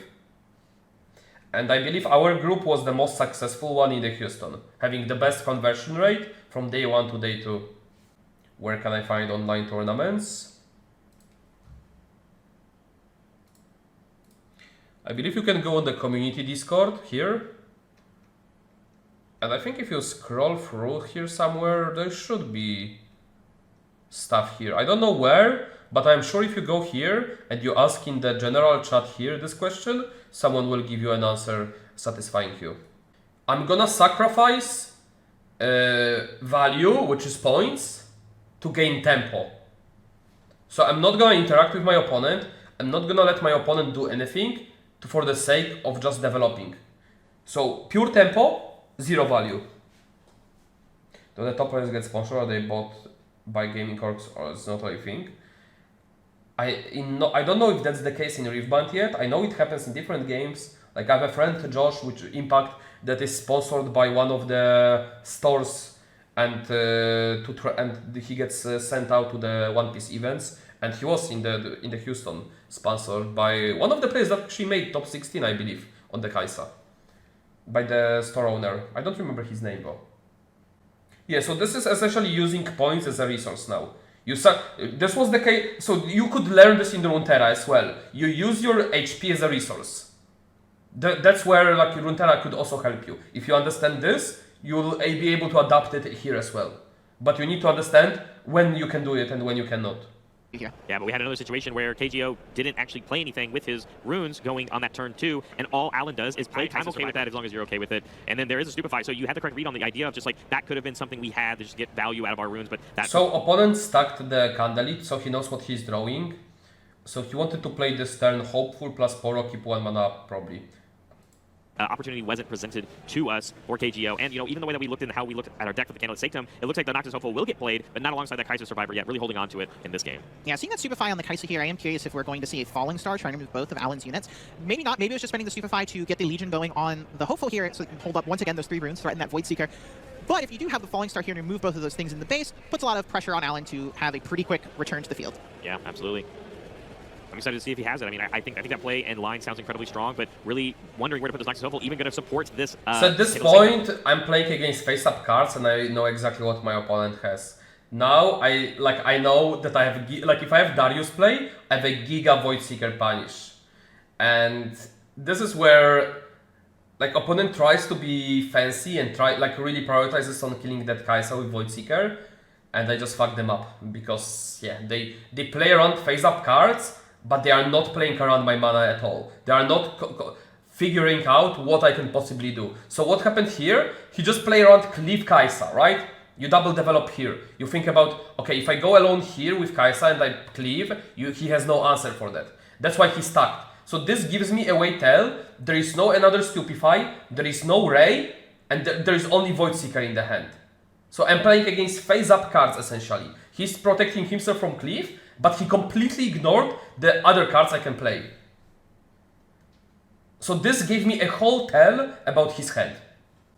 I've seen that hand motion before. You play your card and you just kind of shake it around. Like, I don't know what I'm doing. I guess here's good enough. But, you know, sometimes that's just what it is. The Kai'Sa deck, you can have so many things to play around. Putting 6 might into the Candlelit Sanctum, a pretty good number for Darius to fight into. I imagine KGO is considering what he would do in retribution of a Darius coming down.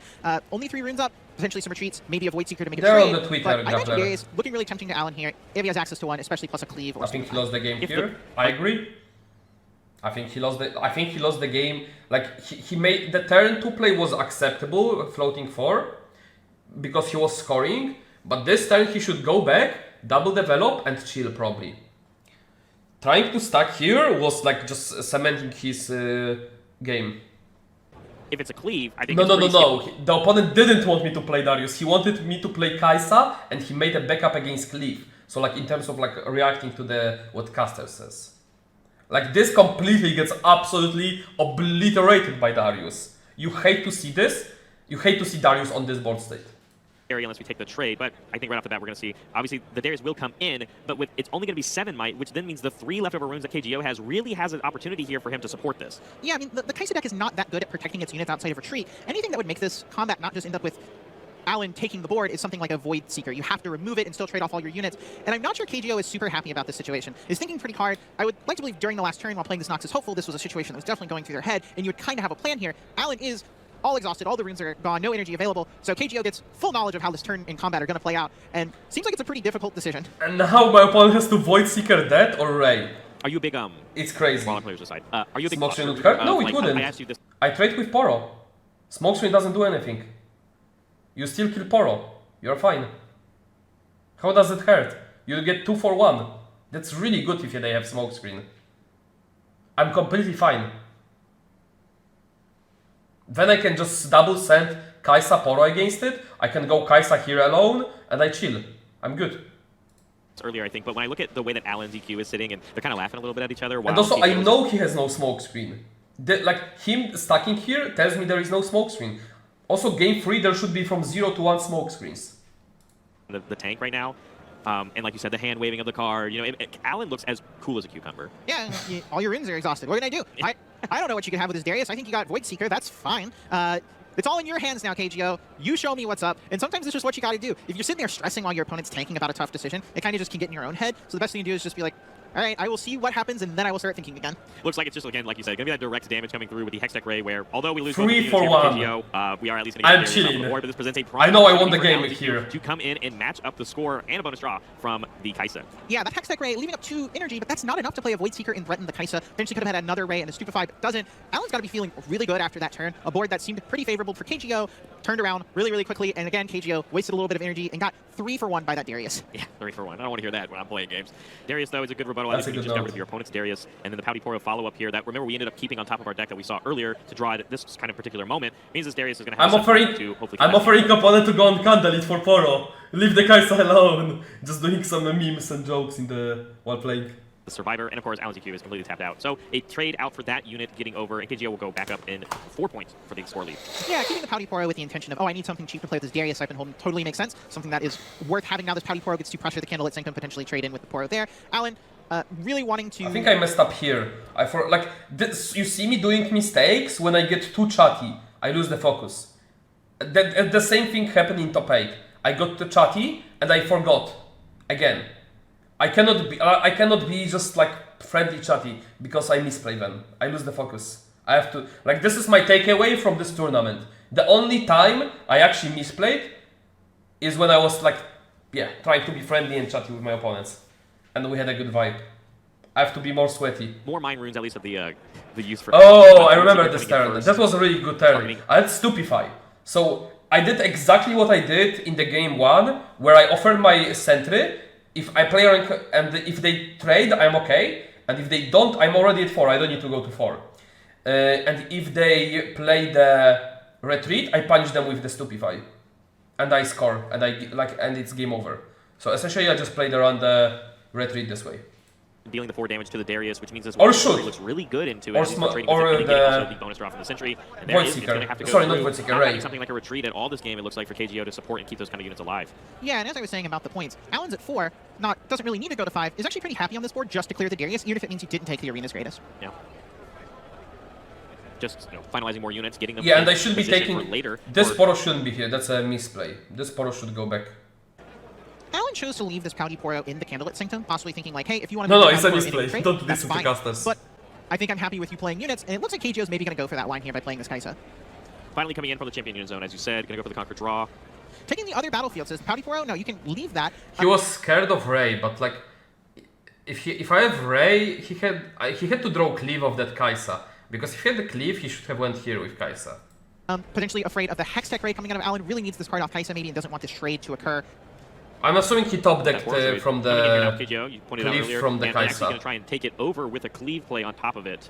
If Alan does have that Hextech Ray, could offer the trade by Hextech Raying the other Pouty Poro. However, that would cost 2 runes because the Kai'Sa is already exhausted and the Deflect. Getting the 6 points this turn though for KGO, I'm all of a sudden kind of rooting for them a little bit more, but Candlelit Sanctum, I'm going to take a look at the cards, and they are the breath coming out of KGO really going like, okay, well these are Raven Bloom plus Void Seeker, maybe not what we're looking for necessarily right now in this point in the game. Void Seeker potentially pretty good on a big turn if you need to just remove the units at the battlefields and then move in. However, Raven Bloom Student, keeping that's kind of an idea of like, oh, I think the game's going to go a while, I need to be able just to play it. He should keep the Void Seeker. He should keep Void Seeker unless he has Darius in hand. If he has Darius in hand, he should be going for the... He should be trying to draw another Darius to close the game. If he has not a single Darius, you take a Void Seeker here on the top of the deck. Non-accelerated units into my base. Getting rid of both of them, saying, this is just not what the game's about anymore. Big turn here coming up for Alan to see how he solidifies his place in this game. As it is game 3, both of these players make it or break it here in top 16. Player goes home, one of them moves on. Yeah, Alan does have enough rooms to do something like the Time Warp, but is unable to take both battlefields without playing more spells. Can only play the Time Warp if that's the route. So, no just victory on the table here, but a Thousand-Tailed Watcher, always good at clearing these battlefields. One of the most important cards in a matchup like this one. Going to be accelerated here, which unless that means a double Mind channel next turn, means things like the Time Warp are off the table. But here it's very easily trading into this Kai'Sa, knocked down to 1 might because of the Thousand-Tailed Watcher. And it even means the Pouty Poro is going to be easy to trade into as well. Yeah, KGO here could have a combination of Hextech Ray and... So basically, this plays, like, I'm looking at what I can lose to, right? The only cards I could lose to is double Darius next turn. Or like, I know this list, so like I know there is like no Sprite, no rare cards. So I need to make sure I have a unit that defends me against double Darius, essentially. Watcher, but even if that is true, there are 2 more units at the base ready to come in and fight both the Kai'Sa and the Pouty Poro. Yeah, I'm going to take that. Alan going up then to 5 points, and now this Pouty Poro versus other Pouty Poro, but one of them's got a little bit more might. KGO, having to make a big decision here on, do I do something here? If it's a removal spell or a Stupefy, I'm going to have to pay Deflect, go down on runes, currently on 8 runes themselves, which is kind of what you need to play a Thousand-Tailed Watcher plus something else, or something like that. See, like, the whole game, I give my opponent very awkward Void Seekers. I never a single time gave my opponent a good Void Seeker. Every time I present them, they are going to the tank to think, oh fuck, do I Void Seeker this really? They never got presented a good Void Seeker turn. And like basically, when they know their hand, you just make the most awkward plays for them while doing the best play yourself. Card draw for KGO. Yeah, this doesn't actually stop Alan from taking the Candlelit Sanctum. This Raven Bloom Student gets to go in immediately. To me, if I'm Alan, I'm thinking, okay, KGO is saying So that he was thinking that like I'll never. He said that you'll never give me value anyway for this Void Seeker. I might as well use it now. they need to draw cards. They need something else that's not in their hand, so they're forced to play this Void Seeker. Because that Pouty Poro being there, maybe not that relevant to the game overall. I was thinking about my next turns here and just counting the mana, what I want to do, how do I win? Do I go for the... Like, I don't have a second... I don't have one Darius, so I know I cannot close the game with the second Darius. No, what is happening? But Alan, putting some real thought into this one, a really tough position. It's I have a bunch of units. I think I have another Watcher. I don't remember my hand. what do I think is going to matter I think I next have turn? Void Seeker. If I'm going to get a next turn, Yeah. very likely on this board, hard to break through both the Thousand Tail Watcher and the Ravenbloom Student for Kaisa with 9 runes, but I'm thinking is about this a game that's going to Rain. continue past this next turn cycle? I would say it's pretty unlikely, and Alan is trying to figure that out himself. I'm over here, while we're thinking about the Candle Lid, obviously, as we pass back, I'm trying to think, like, what does KGO do here? And aside from using some, like, mass removal, a Kathian Rain type ability, but again, that doesn't re-solidify your pace back onto the board, which then means it's a prime opportunity for Alan to just do, like, accelerated units, you know, finding a way back into the game, or just starting to play more units. Yeah, this is a situation some Kaisa So lists the good will part play- is, if they rain me here, they cannot double Darius me again next turn. So I'm feeling very confident and safe against... That's why I don't need to develop here anymore, and I just play around rain. And if they don't rain me, I'm winning the game anyway. So all I need to do is just make sure, like one day, to set up a good board when they are at 9 mana, so I don't have to worry about double Darius once they get to 10 mana again. Legion Rearguard, because Yeah. they're very cheap units that accelerate and can steal points. Yep. KGO has the Acathian Rain clearing the board. Alan not having something like Legion Rearguard in his deck means he can't really just take both battlefields from a hand with only 10 runes. That requires 2 Darius, pretty unlikely. So It's now possible, though. here- But most of the accelerate I just need to make sure I can clear this student, so I don't lose to student Darius, and that's all. units are pretty expensive and pretty clunky. Yeah, I was counting, you know, how many runes we have. Is double Darius on the table? Like, is that a real thing that we could do? Even then, the 7 might would have traded with the Watcher. So it's so hard. At least getting a Ravenbloom student down for KGO, though, means that, like, he's first to start putting units back onto the board. But for Alan, as we're just kind of exchanging this, playing units now, at least this one draws a card for a new option. Yeah, so Alan here, not able to take the battlefields, Yeah. not going to be able to really hold them, is going to have to threaten a lot of spell action. KGO has a Ravenbloom. That's going to get to go into 1. If you assume there's a second Accelerate unit, that's threatening the win. And even if Alan So you doesn't have see, anything, has to pretend... I just need to make sure I don't lose to one Accelerate unit, so decide to nuke the student. Late game, this is the correct play for sure. that he does. Yeah, I mean, and it's why we see cards even like this Falling Star being played just for a single removal, because you just cannot allow your opponent to have those units still to then threaten the double conquer for the win, because it's just not one of these things that these decks do. It's all about setup and then going for it. Double conquer plays are pretty difficult for these decks that don't have units out. Unit you could get into a battlefield. It's really showing the pain of having that card here. This being the second card for this turn, but I guess No, it's not third. valuing. Or is it the third card? Did I miscount? It was the third card after the Falling Star. So I developed against Falling Star, so I don't lose to the Falling Star, and I can close the game. I have only one Darius. So I had the Watcher in my hand, so this was like securing me a win. And I know there is no the second Rain in the deck, because again, it's an open deck list. And like you need to have a Watcher plus Falling Star here. When he develops the base, shoot here in the base. But if there, I knew there was no Falling Star based, like Watcher, based on the previous turn, because he had an opportunity to do so. Did I not try to shark at all off stream? I mean, you can't really shark me, because I'm like, I don't miss my stuff. So like, I'm no impossible person to shark. Like, I announce everything. It's just like, if I miss something, I am okay with missing it. And it's, you can't really shark me. Right. Alan not wanting to go in, realizes going to 7, not really mattering. It makes your Darius better. But what Alan did do, exhaust out, no runes available. If you have some way to win, great. I don't think you do. That seems really unlikely from 9 runes. Or just playing a bunch of cards that draw cards, but currently Alan has game on board if these battlefields are contested. I know his Only game is at this enough point. to stop one of these conquers, but I think it comes down to one sort of accelerated unit of any capacity here on Alan's side. Yeah, not a lot needed for Alan to win here. It matters. Is there an Ancestral Lecturing Yordle? Does KGO have a Void Seeker or a Hextech Array? There is one. If there wasn't, the game would end right there, because nothing's removing this Darius, which is these amount of runes. But Alan, you know, a full grip of cards. Tons of possibilities, and even if it doesn't succeed this turn, probably pretty good at setting up for the future. There it is, an accelerated Watcher, probably coming in here with only 2 runes up for KGO. I can only imagine. That's got to be game. I don't think there's anything KGO can do with just 2 energy into a 7 and a 5 might unit. This is well played from Alan, coming back from a game where on the draw against the Arena's Greatest, KGO getting that early lead, but Alan finding the way to come back here, and there is the handshake. There it is, the best of 3 series, the Kaisa Mir, almost all the way down for the time for both of them, but Alanzq going to be moving on for top 8 on Kaisa. Make sure you subscribe so you don't miss out on the next video, and let us know what you think about that one. Kurwa mać! Alright, top 8 game. It's Alanzq versus Sean. I've misplayed A part of missing trigger, I've misplayed once this game, which wouldn't matter, but I did the lower EV play, the lower win percentage play, for sure. Look at the start of this. Yeah, I was very chatty with the Sean. Sean is a cool person. We talked a bit before the game, we shared the biscuits. We have I've seen so much of Alan this weekend. This is my third time covering one of his matches. He's just played absolutely excellently with this Kai'Sa deck, really understanding his role in each game, knowing how to capitalize from going second and get those extra points and catch up. I'm really excited to see more of him here. I'm curious to see if he's stuck going second again. Looks like this time around, Alan does get the die roll win to go onto Warrens from No the two-drop. Annie and Reaver's Row from Alanzq. Another 46% missed. Sorry, 86%. We've seen the Warrens from the Annie over and over again. This is that scrap heap in the main. You side him out for games 2 and 3, but your game 1 is just so potent as the Annie. And Reaver's Row for Alan being on the more low-to-the-ground aggressive build, this allows him to leverage his Kai'Sa Survivor a lot more to get those draws. And with the smoke screens, he is able to bluff that Reaver so effectively by sending in small units and saying, Funny thing is, Sean played this game for like 10 days. Keep this in mind. He's very clean how he played. I think he misplayed maybe one time. But that's only without. I need to see his whole hand.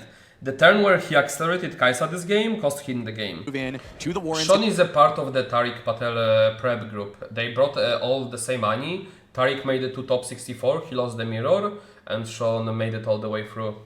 Yeah, and also he's a beast at Fab apparently. Like when I played, I don't remember Sean. He probably started playing later on. I don't think this is easy. I played Fab. I don't think this game is easier than Fab. I think Fab is way easier than this. You get 2 of the discard then draw triggers and accelerated Kai'Sa for another draw. So with Alan not having anything The open, second I see this Kai'Sa accelerate, I'm feeling very good. However, I'm not sure how I feel about putting Kai'Sa here. I think this Kai'Sa not going here. I think he was playing around my Kai'Sa going in here, but that was a bit of copium play. He could have saved one extra card by doing the other way. This was very greedy. this is exactly the kind of turn that Sean wants to have. Yeah, going in with the Kai'Sa first over the Traveling Merchant, wants to draw the card from that before deciding in cards wanting to discard, get the most information, know what you need to do over the next couple of turns. Also, Kai'Sa and the Zon Warrens, at least threatening a trade with the opposing Kai'Sa. I played it like I played Icelander before she got banned. Like I know how the matchups can be difficult to some extent. Like playing against Fatih Goldim with the Icelander or Dromai, I know like how some matchups can be difficult. And I still think this game is harder than Fab. The Merchant going there and probably just getting eaten. Yep, and then the Merchant instead can go to Reaver's Row, and if Alan decides to run in there, you can get another trigger from the Merchant when it goes home to try and find the combo pieces that you need. Yeah, another Reaver's Row good with Vi for Daliwa, also good for Traveling Merchant. Go, ready up those 2 runes, back over to Alan, going up to 6 on this turn. Really, it's going to be up to what removal spells he has access to, because the unit combat is not looking too favorable straight away, but a Stupefy can help change that. Yeah, just firing off, starting with the Stupefy before going in. Might as well see what card you're going to draw before you force yourself into this combat. Yep, and knowing that Annie on the other side. So I just want to bait out a card from opponent. I have Falling Star. I know that I'm always Falling Starring on this board, so I just want to bait a card for free.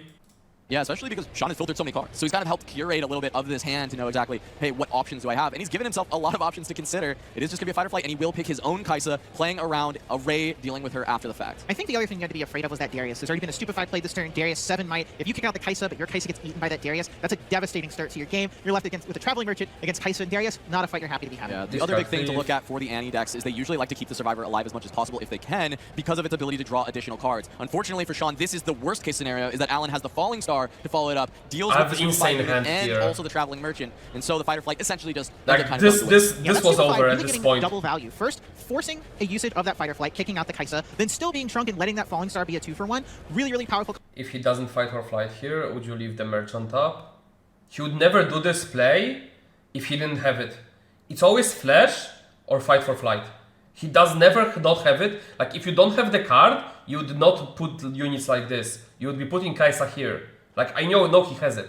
This case never happens without fight for flight in hand. What do you think the matchup percent in this game? Kai'Sa is favorite. It's like 55 to 60% for Kai'Sa for this version. Combo when you're able to use those two together. The problem is you need to be very insightful. You need to know exactly when to sit on the battlefield and when to hold, and you need smoke screens in the deck to do so. The problem is the decks without smoke screen cannot be doing this play. They cannot be sitting in because you get punished by Cliff and Darius. So like it drops heavily if you are playing non-smoke version. Yeah, and now even the follow-up being Alanzq is hopeful means that there's just 8 might on the board for Alan into nothing from Sean after that turn cycle. Now, of course, Alan down to a single rune. He so could gast Kai'Sa. Kai'Sa has 4 might, he can't gast Kai'Sa. Array or what we're looking at as the range, but Sean still has to find a way to get back on board and start pushing the tempo of points. He doesn't want to fall behind. That's where Kai'Sa can really excel. If Kai'Sa can be the first to 6, then they don't have to worry nearly as much about that Vi Ride the Wind. Yeah, and Kai'Sa is a deck as well. Alan, lower on Time Warps than others, but they have a 6-point combo in too. Just have both those battlefields, use that Time Warp, and get there that way. Using a stack deck here from Sean, possibly leading into a Oh, his own Kai'Sa. You lose too much tempo. You cannot gast your own Kai'Sa there.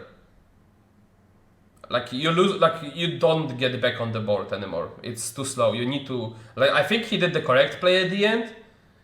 I just had the punish. That's all. People capitalize against Ani. Like Ani capitalizes against other people that they don't know how to play against it. They don't know when to hold. Then don't know, like, they don't do the math. They don't have plan. But like. And if you don't have a macro plan against Ani, she can be so punishing if you just try to play your cards. Through those copies without losing too many points, you can find a lot of space. And it is going to be the Darius. We'll see if that one rune is Array. Alan also wouldn't be excited to expend Array because he's already used Daughter of the Void, so he will be deramping in order to cast a Hextech Ray. However, in this Annie matchup, the point total is just so critical, and we actually see Sean not even wanting to... So you see the consistency in the Sean's game plan. He played around Ray on his first turn. Now he plays around it again. But I think now, because you got so blown out, you kind of have to play into it. But the problem is his second game plan is he has the finisher in the hand. So all he needs is actually just get the points. Because he has Vi Ride the Wind in the hand. And if he tries to play the value game and I get the good trade here, then he's kind of fucked.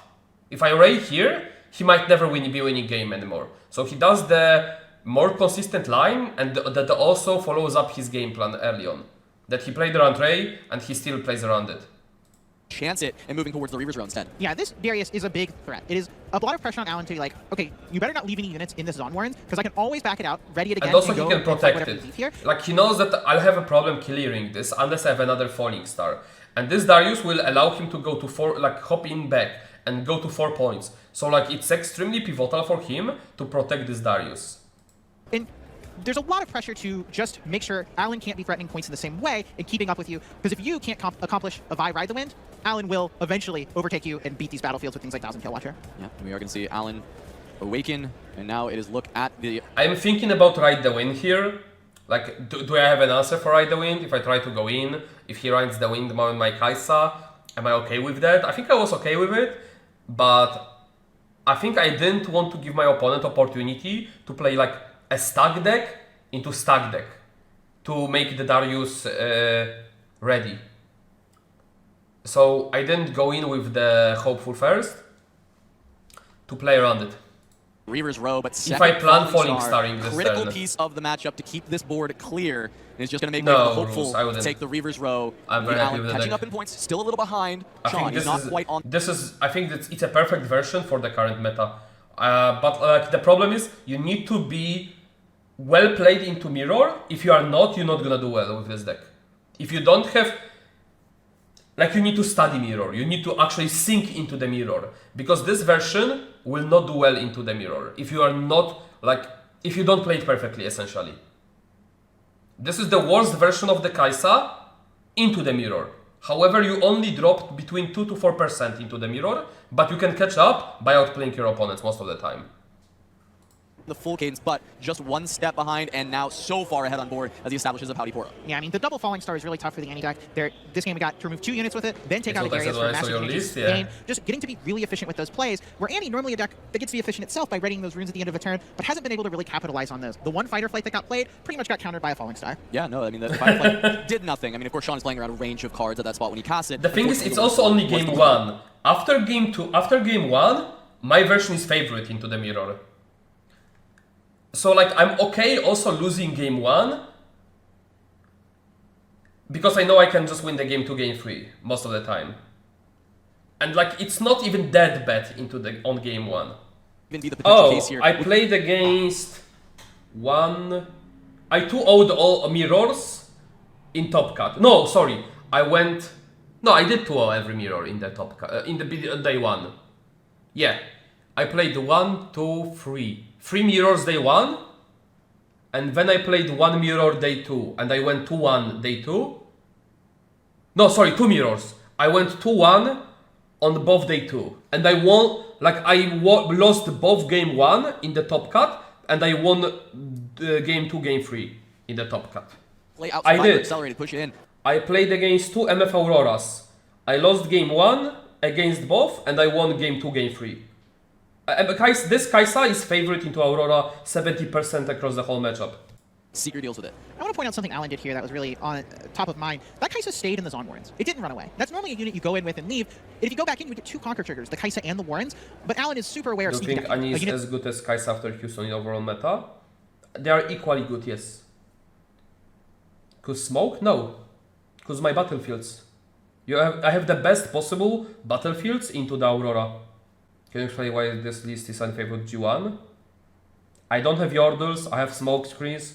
They're kinda bad into the mirror. They're usable. You can blow people out with smoke, but the opportunity that presents it is very rare.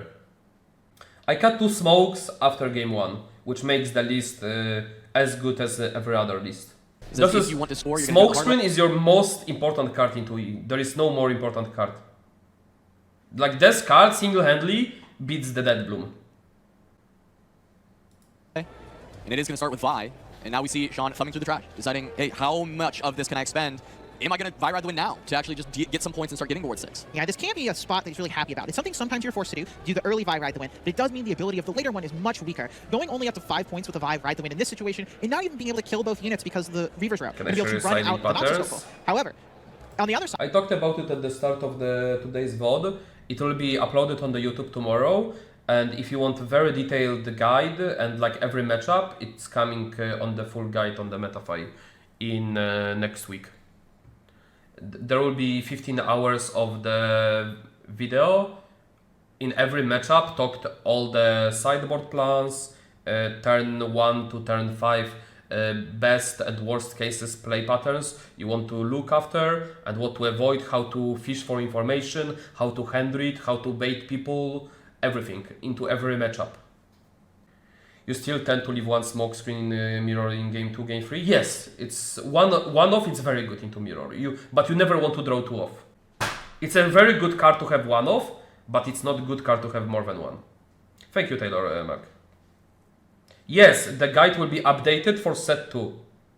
It will include the new version of the decks, and it will include the next set of the matchup voiceover and going over once we establish the meta for the set 2. So the guide will stay as updated as it can. So like even if you, because I was thinking about it, we are slowly pivoting out into the next set. So like I don't want to just put something that will get outdated very soon, right? So I will keep it updated, so people who decide to go for it will not lose on the value on it. Thank you for the Prime Tasio. What's the card you think is best against Ani that you don't run? I run all the best cards into Ani. The only card that you could fit into Ani, if you really want to tech into Ani, is the Disintegrate. that means when the Vi ride the win happens, the Vi will be at the Reaver's Row and has its own opportunity to run away. Yeah, I think this is super heads up and great that you caught this as well, right? So because of the Vi ride the win ending in the Reaver's Row, unless Alan has a spell that's going to hit back row or has a spell immediately, he can't deal with the Vi with unit combat. And so at least Sean, while he has to expend the combo early, he's giving himself the out to make Alan have specific answers to deal with the Vi instead of just completely sacrificing it. Yeah, and another thing you get to think about, Sean, here is that I've already seen 2 Falling Stars. That's normally what really threatens these Vi's that you play and have to leave in your back row. There's a lot less pressure this game to just run it in and do the combo, Smoke Screens, Stupefy, Hextech Ray, Void Seeker. A lot of things to think about all at once, and some combination of those could be enough to kill this Vi in one Oh yeah, there are. Here we go. One of the explanations as well is staying there. There is plenty of and if you've got the retreat, it's no risk. Irelia, Sivir, Save the Kai'Sa, now you can re-accelerate later. Mostly about Irelia. Irelia. That you've been able to buy over time. I either gonna bring Kai'Sa or Irelia or Sivir to the Bologna. Either one of those 3. We'll see how the testing goes. in this game, who cares? But now it's, do I back this up to my base or go to the Reaver's Row, deciding the Reaver's Row, think it's worth the point. But if you are scared of a Void Seeker on Alan's turn and you don't have access to a flash, it's possible you just go back to your base. You're already at 4 points. The even numbers matter way more. So going to 5, maybe not the most important thing. Yeah, But they're besides gonna that, announce I'm it curious soon. if it is exactly that flash that you called out There as was maybe like being in OPL hand, so you're post. not worried about the play from Alan with a Ray or a Void Seeker. And you don't have to worry about unit combat, as we established earlier. The Reaver's Row actually kind of hurting Alan in this spot, as that Vi might have a chance to just go home safely. There's the Ray. Is the flash in response, or will this land? I think I saw it, yeah. Flash. There it is. So bringing back the Vi, not a huge trash. 4 cards, though, pretty good, enough to fight through most things, especially Alan's current board with only 6 knight. Yeah, and this keeps Sean in the lead on points. And Alan, yes, he can conquer both sides, go up to 5, but he's not actually gaining much traction this time. And Sean, because of this on Warren's game. So here I have to think. I'm trying to figure out what do I do if my opponent plays now Ride the Wind on my turn. If they have second one, and then on the following turn they will play Annie into Ride the Wind. So I have to make sure I don't lose to Ride the Wind this turn. So now the judge asked us to pause because there was some issue, and they came over and they had an issue with me having extra mana. They didn't notice the retreat extra channel, that's a money. Which we figure out very quickly. So now I have another Ray in my hand, so I'm not worried about Ride the Wind on my own turn. So the only thing I'm thinking here out now, I have Time Warp in my hand. I need to make sure I don't deramp, and I can Ray in the next turn if I have to, and I have to preserve my units. So that's why, and like I was thinking, I also need to be able to finish the game after the Time Warp. I had Darius, Kaisa, Ray, Time Warp in my hand. So I'm debating what do I want to discard when I go to River Row now. And because I'm going to 11 mana in the following turn for the Time Warp, I can deramp once. And I'm definitely wanting to keep the Ray mana. And I have Student as well, I have 5 cards. So I decided to play Student and keep the Ray mana. I might have Void Seeker as well in my hand. What's the best Mastery deck? Rampy. Bluff it, leave up this energy, threaten, hey, I have Void Seeker, hey, I have Hextech Ray, maybe a Smokescreen, just so that Sean doesn't have the free reign of being able to run over these battlefields, because Cleaves and other tricks from Annie gives a lot of power there to be able to do that. And in the hand, we talked about how Alan was lower on Time Warp. I thought he didn't have it in the main deck. I think he might have added it last minute before registering for the tournament because he didn't play him in the skirmish. So slightly different list than his skirmish list that I was thinking about. He's got a warp in hand. So this may be able to change the math, and he can find a way to circumvent this because he's been able to ramp the runes pretty well this game, considering he's played 2 Falling Stars. Yeah, it's the great thing about Kaisa is you play a really powerful card like Falling Star, and somehow so here, based on how fast Sean allowed me to score here, I know he doesn't have Ride the Wind, or he thought it through before that he's not gonna commit at this turn. So like I'm not worried about Ride the Wind from the hand anymore, and I know that he can pick it up from the grave with the Annie next turn. Were you playing MTG before? I didn't hit 6. Just ramp, no Aurora. You can play Aurora version in the sideboard. You sided in after game 1. It was very successful in the Swiss when it was blind. All right, move both in as expected. Sean just lets it happen. Back row can be filled. Darius being held by Alan currently. So my thought process, I keep Darius after Time Warp. It's gonna be my finisher with the multiple units that I can back off from like River Row to play around like Fight for Flight, Gast. That's why I'm keeping it post to make sure it goes through. It's better than Kaisa. It costs the same and he's more might, and I don't need I just don't need to draw anymore. So like Kaisa is the worst card in my hand right now. That's why I discard Kaisa. Don't you miss Third Retreat, especially in the mirror?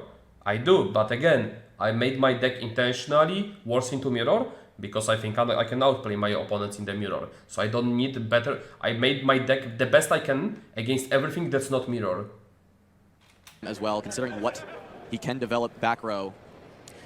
The Darius you play and then have to leave in your base, not always the most thrilling action, and also definitely having to consider that how much energy do I leave up? What can I pretend I have? What can I convince Sean is still going on? I think I'm counting 9 runes here. So Darius can be played and still have enough runes for Time Warp on the next turn. If you play Darius, Ravenbloom, if you think that that is enough to push on to the battlefields and then cast Warp, it can work. And I think that's what Alan is looking at. He's looking at how can I set up for a Time Warp victory because I am behind by a single turn here as far as points go. Playing that Ravenbloom student into the Zon Warrens is so interesting to the face of this Vi. There are 4 cards in the trash. The Vi is at least a 7. That's only 6 might in play. However, 6 energy up. A lot of potential to play some spells. And this is also my hand, despite it being in this meta, people will be copying Annie, yes. Energy. What even can I accomplish after this that? This is the best really version you can play into Annie. If you can't get the 6 here, you're giving while Alan not an extra tanking turn, your other way too much in this matchups. situation. So yes, I would recommend it. 4 into the Vi. Deciding the order now. But we saw him grab the trash, pointed at his Vi, he said +4. Yeah, fixing the order, probably not going to matter in this game with 2 whole turns at most, but you always want to be on top of those things. Yep, Vi, the only card currently in the game, I believe, where you can just individually order those big stacks because it is one by one that you're actually doing it. Most players, if not all players, do kind of shortcut it at the end and just kind of make the stack and put it at the bottom because that makes a lot of sense, save you a lot of time. But it is going to be 7 might into the Poro. Alan just says that one can come home. Yeah, I mean, this is a pretty loud thing that Alan must be like, okay, you definitely have another Ride the Wind. Otherwise, you would not pump your thing and then go into this Reaver's Row in the same way. Yep. It does seem like Sean's potentially really playing the around commentary with is a very Seeker good. or a Smoke Screen here. That 7 value against the Poro does mean those don't remove it. Darius, also another 7, though, if that is going to the Zon Warrens. If Alan does have access to one of those spells, it definitely will be that. Darius Pass. Re-ready the runes, Ride the Wind still available. I mean, Sean did what needs to be done. Got to 6 points. This is the situation. On the board, Alan can't kick the Vi out with the Pouty Poro and then play Time Warp. That is not an option. So something else needs to be done, and Sean will get at least one more turn, unless there's a big Accelerate unit to come kick this Vi. What Alan can do, though, is he can retreat those units So back and basically, then what I need to do here, I cannot give an option for him to double Ride the Wind. At this point, this is the only card I could lose to, double Ride the Wind. So I just make sure I don't give the window for second Ride the Wind. So I start with Ray. I'm gonna check with Poro what's up. If there will be a Ride the Wind answer with the Darius to my Poro going in, then I would move back afterwards with the unit and Time Warp, and there is no more window to do second Time Warp. And I keep those here, so this cannot happen. So because he was at 9 runes and he didn't expend one on the last turn, he has enough to go for the Ray, enter with the Poro, and then Warp. 11 runes definitely different than the 10 that I was counting, thinking of that Darius we had spoken of last turn, a range shortcut that he'd used it. But yes, having that 10 here, huge. I imagine this is going to be a pretty swift end, giving Sean a chance to think if he wants to do anything, fight or flight this Poro out, but that's not really going to matter in this situation in the face of the Time Warp. Yeah, the question really becomes, do you Ride the Wind? If it's not Time Warp, then it is a pile of Accelerate units or more removal. What is the best way to try and fight through those? This Darius, really important with that Vi in the trash, but it seems we let it happen and there's the Shows it, Alan reveals the Warp, and he gets game 1 here in our first match in the top 8. In the top 8, as Sean Dollywell back against the wall. Annie on the play on Arena's Greatest against Alanzq, who has gone for Candlelit Sanctum as the second battlefield. I know Alan likes to find a neutral battlefield that's not going to ever really hurt him against his opponent, that he can have whenever he knows he'll be on the draw. Yeah, getting in here with the Pouty Poro as the first play, much less fragile to that Falling Star in the first game. Traveling Merchant getting cleaned up really easily. Definitely something that is nice to have for Sean. It's very bad hand this game. He's actually stronger for the Annie deck than the Kaisa deck. You're looking for such specific cards. Part of these Annie decks, the Kaisa decks are good, is all of your cards are pretty equally powerful. And it is just going to be that sneaky deckhand for Sean. He goes up to 3 straight out the gates, and it's up to Alan to start to answer back and claw back some of these points. Is that quick So accelerator? here, I don't have really any spells to play. Not having Ray here is absolutely brutal. So my plan is, I can't play around the Void Seeker. The only way I can slow down, I have to actually trade and Kaisa, and that's what I'll be going for. There is a reason to think about going here with Kaisa, but I'm checking first for the Gust, if there is a Gust, if I can take this trade. There was no Gust, so this has checked. And also I don't want Kaisa to be here. I want, ideally I want it to be here, so he cannot get another value from the cleave on his unit and get another opt, which he can use probably better than me at this point. But I kinda could use the filtering hand myself, but I have to check for Gust here in the first place anyway. So that's why I'm going here with the Poro first, to see if I have to go with Kaisa here as well. Played it there, and I think that means that Sean knows, okay, I don't have to worry about that one for at least a little bit until you get some more cards in your hand. All right, Alan pushes the Poro, says pass, offers the trade.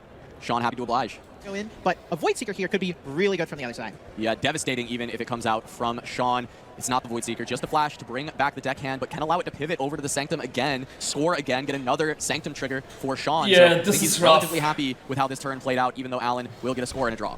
Alan had the option to do this fight in the other direction. Send the Poro into the deckhand, then try and send the Kaisa into the Poro. However, if that had happened, this cleave on the deckhand would have gotten a Candlelit Sanctum trigger. Instead, that doesn't happen, and I think Alan knew this was a possibility. And the Draven, It's it's a fucking nightmare. This one came in. I actually didn't realize they were liking the Draven in the Kaisa matchup, just trying to have a big guy. You And only the fact bring they've Draven scored when you go 4 points first into already Kaisa. means Sean does You have side this it out Draven showboat at afterwards. 7. Yeah, the game you're on the play, you get to have that Arena's Greatest. It's so likely the Draven gets to be above a size that Falling Star is going to kill very easily. Yeah, that you would can keep be it in your be base, about you get this. to use it when you're ready. My hand was Rain, Darius, Watcher, I think.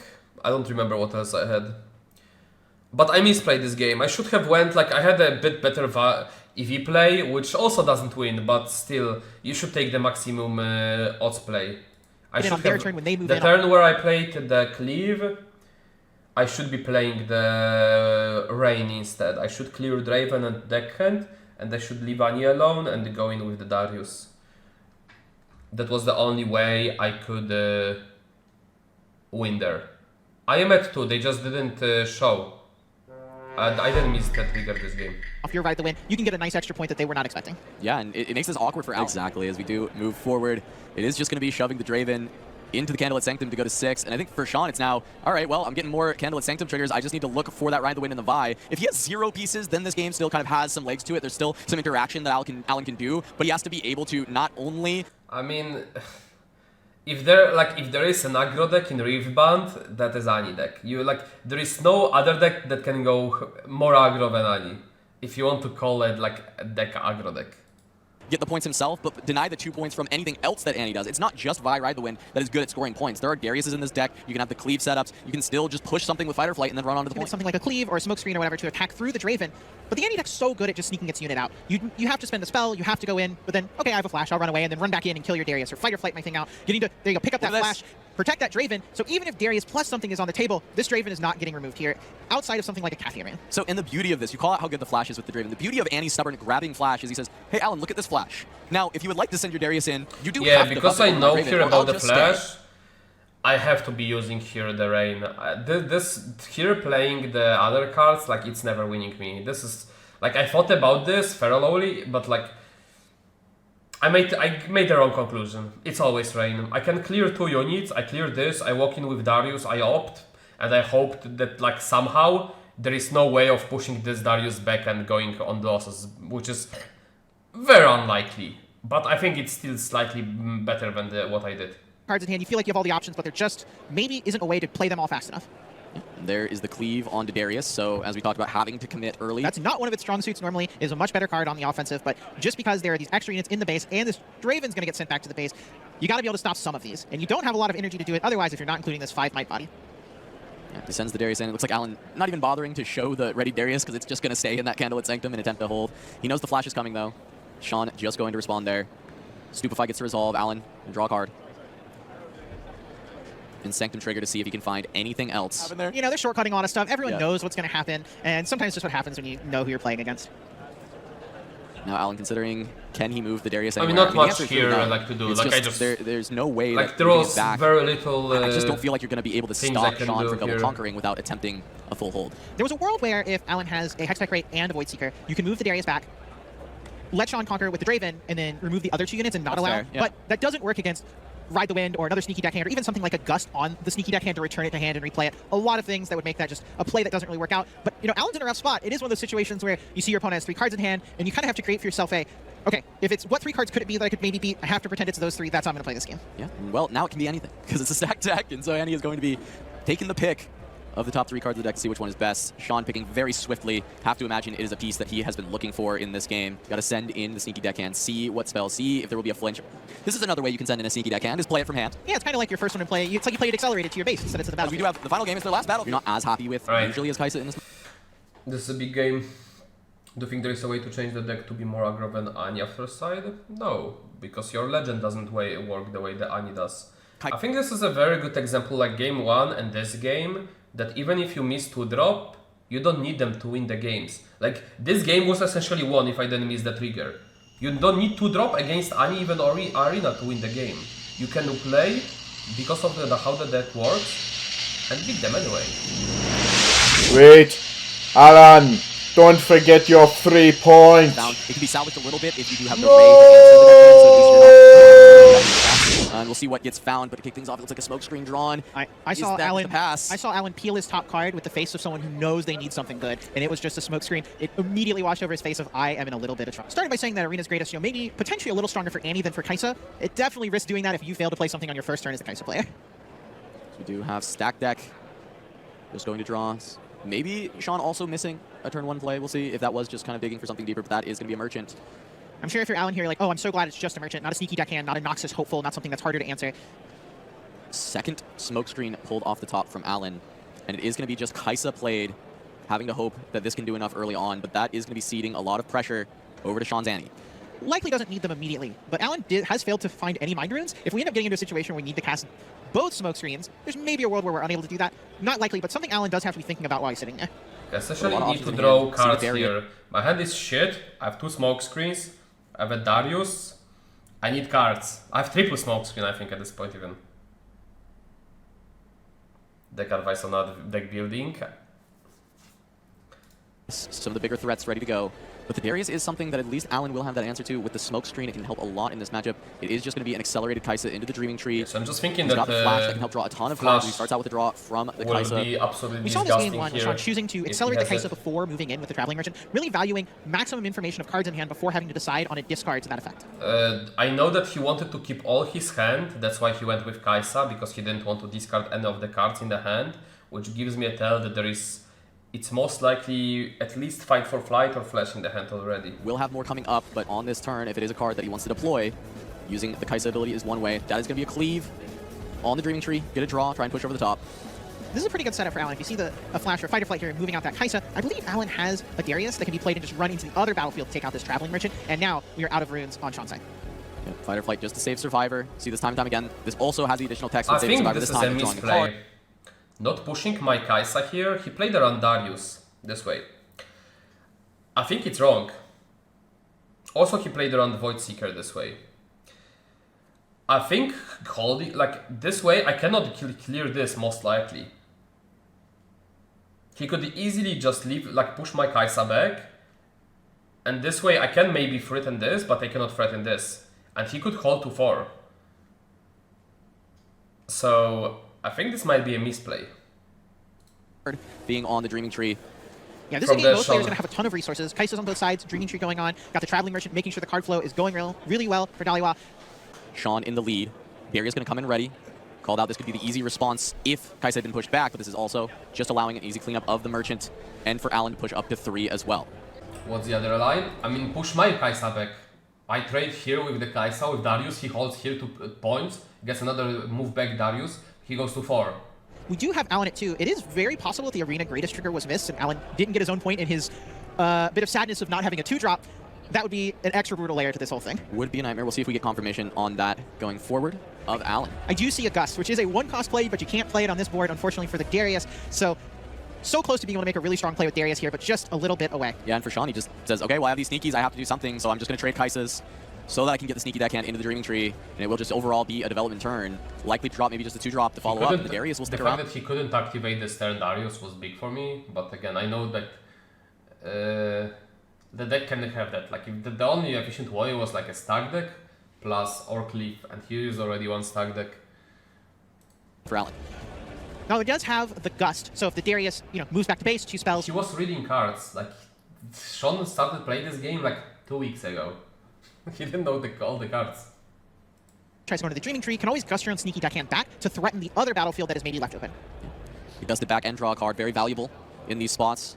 Often used against your opponent as a tempo piece in these anti-decks, but always have to remember, there is the ability to use it on your own units. We often see that through Annie's Stubborn to actually get another spell off of that card. A bit. Also, but just it yet was another okay. way to keep those ever-valuable Thank vibes you. useful and safe when you have to send them to the battlefield early. Yeah, he's Percent, chill. we do have Ravenbloom Student going to be committed to the Arena's Greatest. Darius going to come home. Second card will ready it. And it may be exactly what we expected to see. Darius is going to be increased to 10 might there. Moves into the deckhand. Sean has to decide if a Gust is worthwhile to trade it for another card. I think if you're Sean, you can have a pretty good guess that Alan doesn't have another card to play this turn, because Alan just cleaved before going to the Dreaming Tree. Had to do Yeah, it to like, ready I'm up not that Darius, anymore, but if there was another and the play coming, cards. absolutely would have chosen to do that first, move in, and I also want to keep my mana open at this point. I have double smoke screen, so this Darius just wants to, like, I need to have double, like, if he tries to go into this Darius, I can just blow him out. be able to draw that card. And this is where the smoke screens start to come into play. We talked about how maybe Sean's hand is Darius heavy, and so setting up for the Darius turns where he tries to send in and conquer over Alan's Darius Trifarian and Alan's Student. Those smoke screens are massive at dealing with Trifarian as a threat. Yeah, I mean, -4 might, a huge amount of might. A Ravenbloom versus a Darius with a single smoke screen is great. Here, because I've seen Sean discard, like when he does the move play, and I see him discard the deckhand, that's why I allowed the trade happen. If I don't see him discarding deckhand, I would smoke screen the merchant. Behind cadence of Sean, but this time he gets to keep up 4 runes with action, holding both battlefields.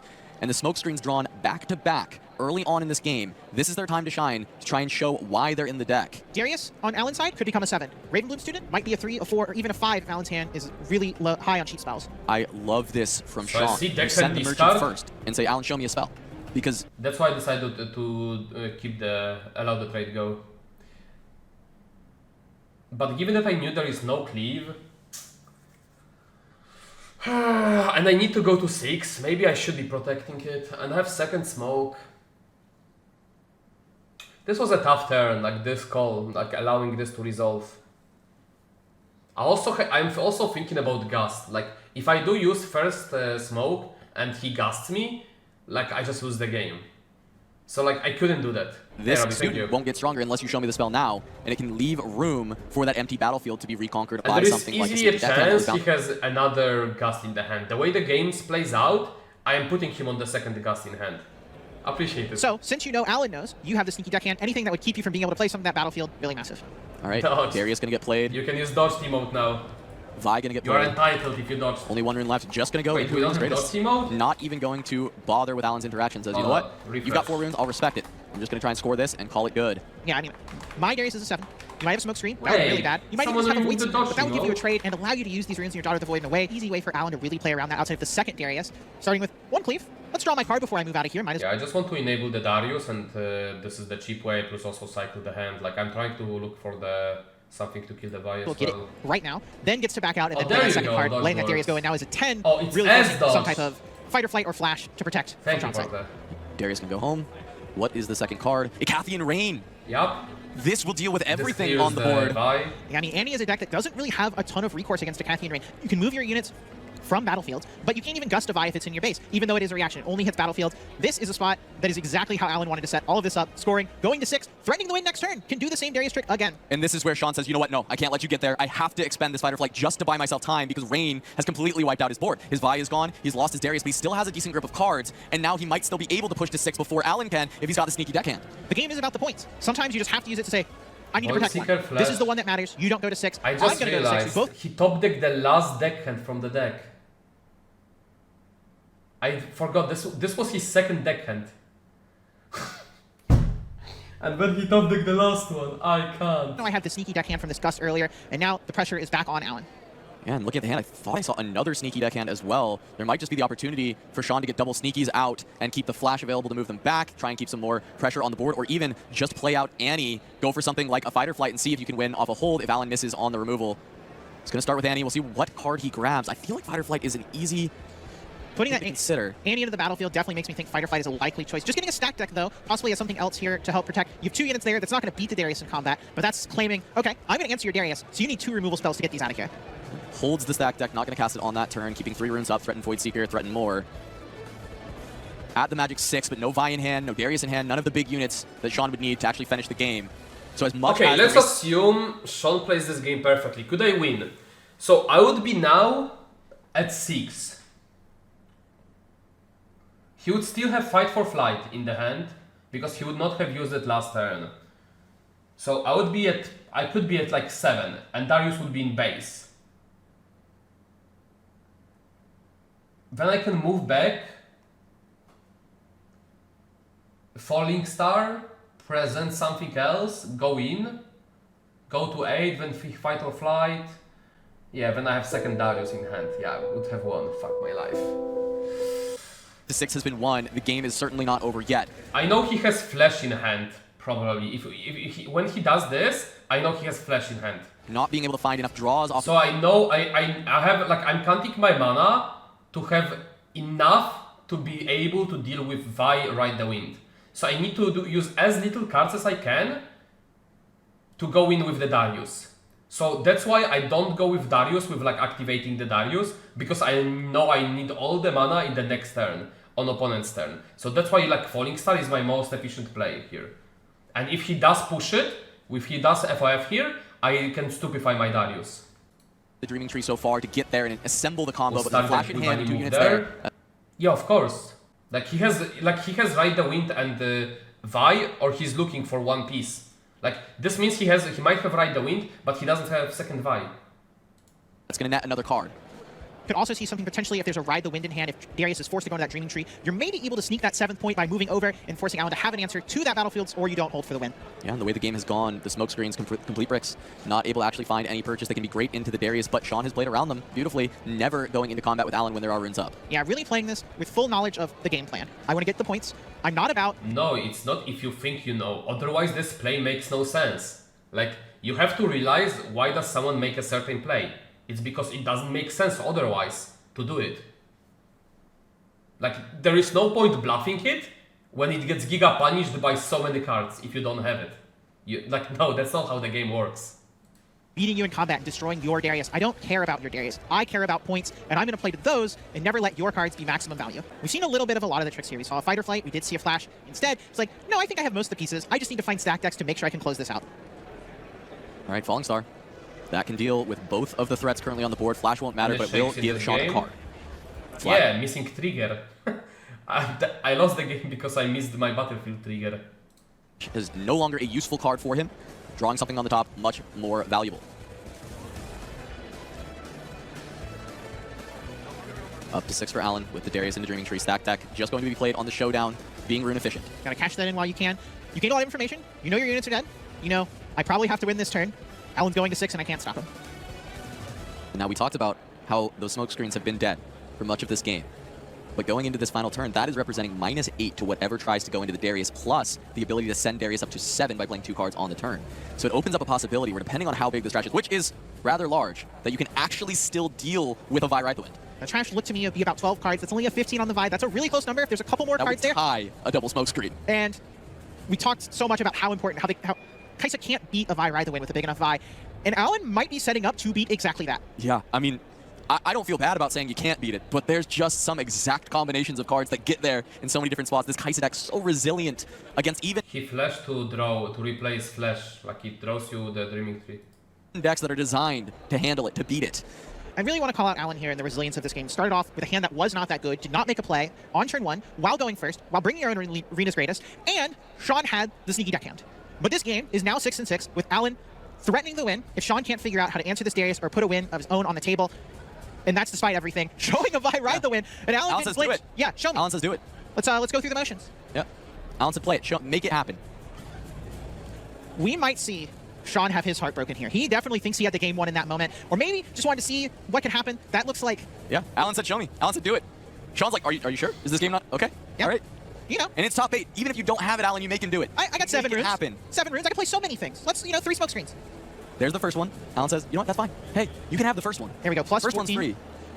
I imagine we're going to see this Ride the Wind eaten as well to make it plus 13, or 15. The 2 smoke screens is 8, but he's still got runes on top of that. Right, another 3 runes. A Void Seeker is enough, while not to beat the Vi, but to cause a trade, stopping Sean from winning the game here. And Sean considering if he can actually play any more cards. Yeah, what are the possibilities? You have 7 energy. How many cards are in your hand? A lot of things to go through. What are the pure mutations that can beat this? There's not a ton of them, but we do know Alan has 2 of those smoke screens, and that is what you need to get started on this math. Start with Void Seeker on to Darius. It's going to draw an extra card. 1 more in the trash, plus 1 more to that Vi. Vi goes in. We say this is it. All right, plus 16. She's a 19. 2 smoke screens in a Darius. That's going to be 15. Need another 4. And for Sean not to have a cleave or anything like a fight or flight. So here I'm just figuring out if I want to stupefy or not this turn, and I'm thinking about my next turn. Like, this turn always happens. I'm just trying to figure out my next turn. Like I never play, like, Caster says I play around cleave here. No. It's because he would always pre-cleave and recycle the cleave for the Vi if he had it. Like, he never has a cleave in this spot. I'm just thinking about my next turn, if I want to stupefy her or not, to cycle the stupefy. To show his stuff in another... So now I'm doing the math for the next turn. What cards can beat me? I have Ray in my hand as well. So I'm thinking, okay, I can answer 2-drop if he follows up with the 2-drop here. So he needs essentially Deckhand Accelerate Kai'Sa or Deckhand Darius, which he has only 1 Deckhand of left. And he has still 2 Kai'Sa and 2 Darius left in the deck. So he will need to have the hands that win him, and he has like 1 card, he has 2 cards in the hand. So one of them needs to be already Accelerate unit, and another one needs to be a Deckhand, and the odds of that are kind of small. Has to do the math so many times, has to make sure this is the situation. There's the first smoke. -4, take it away. Smoke.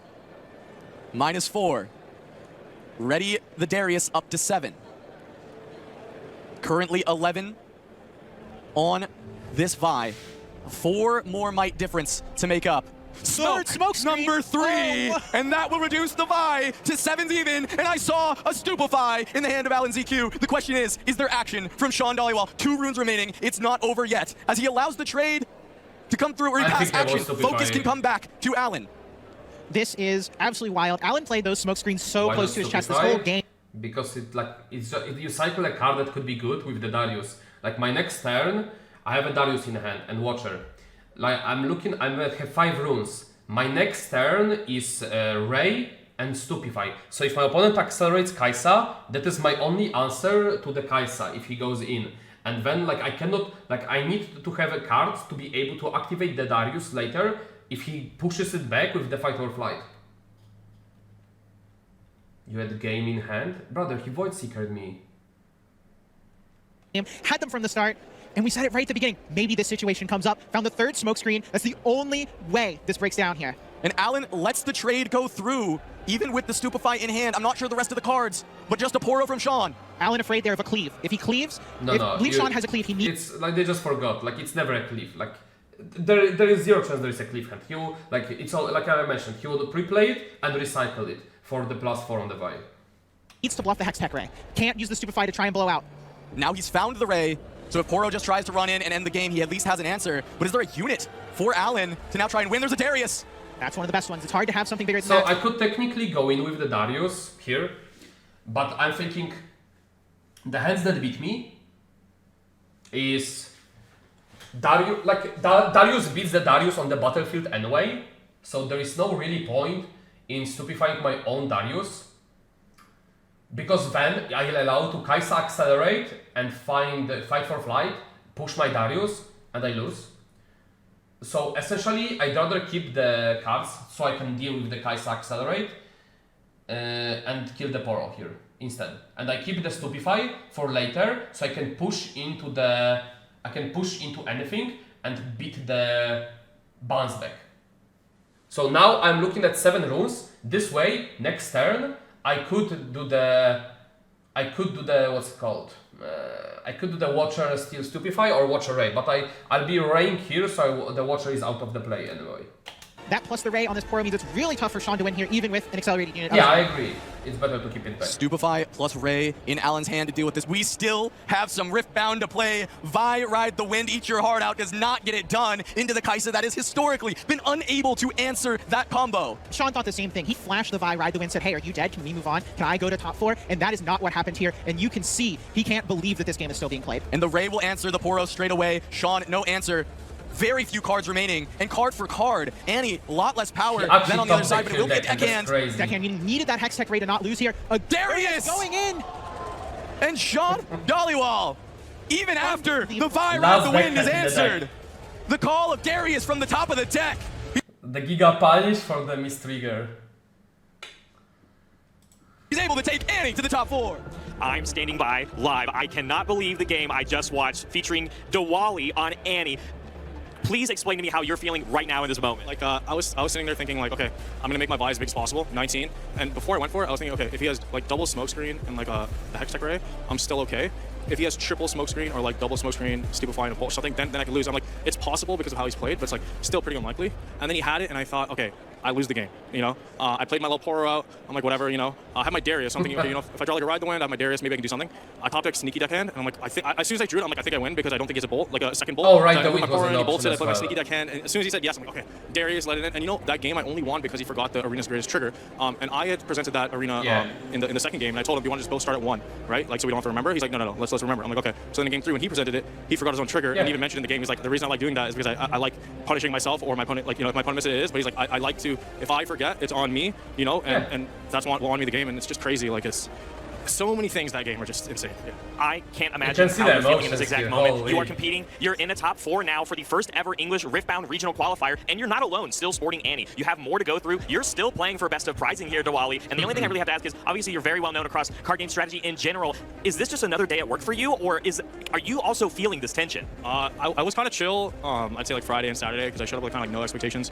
I played like 2 Nexus nights, and then like I started playing Annie on Sunday, and like my friends trying to like, you know, show me the deck. I had some judge calls game day 1 because I just didn't know how the game worked. Like I'm reading cards, asking what color certain cards are to the judges because I don't know if they have it or not. And like, you know, that's my day. And then somehow I'm in top 4. You know, I'm just trying to play tight, keep, you know, hopefully drawing well. I drew really well that game, so, you know.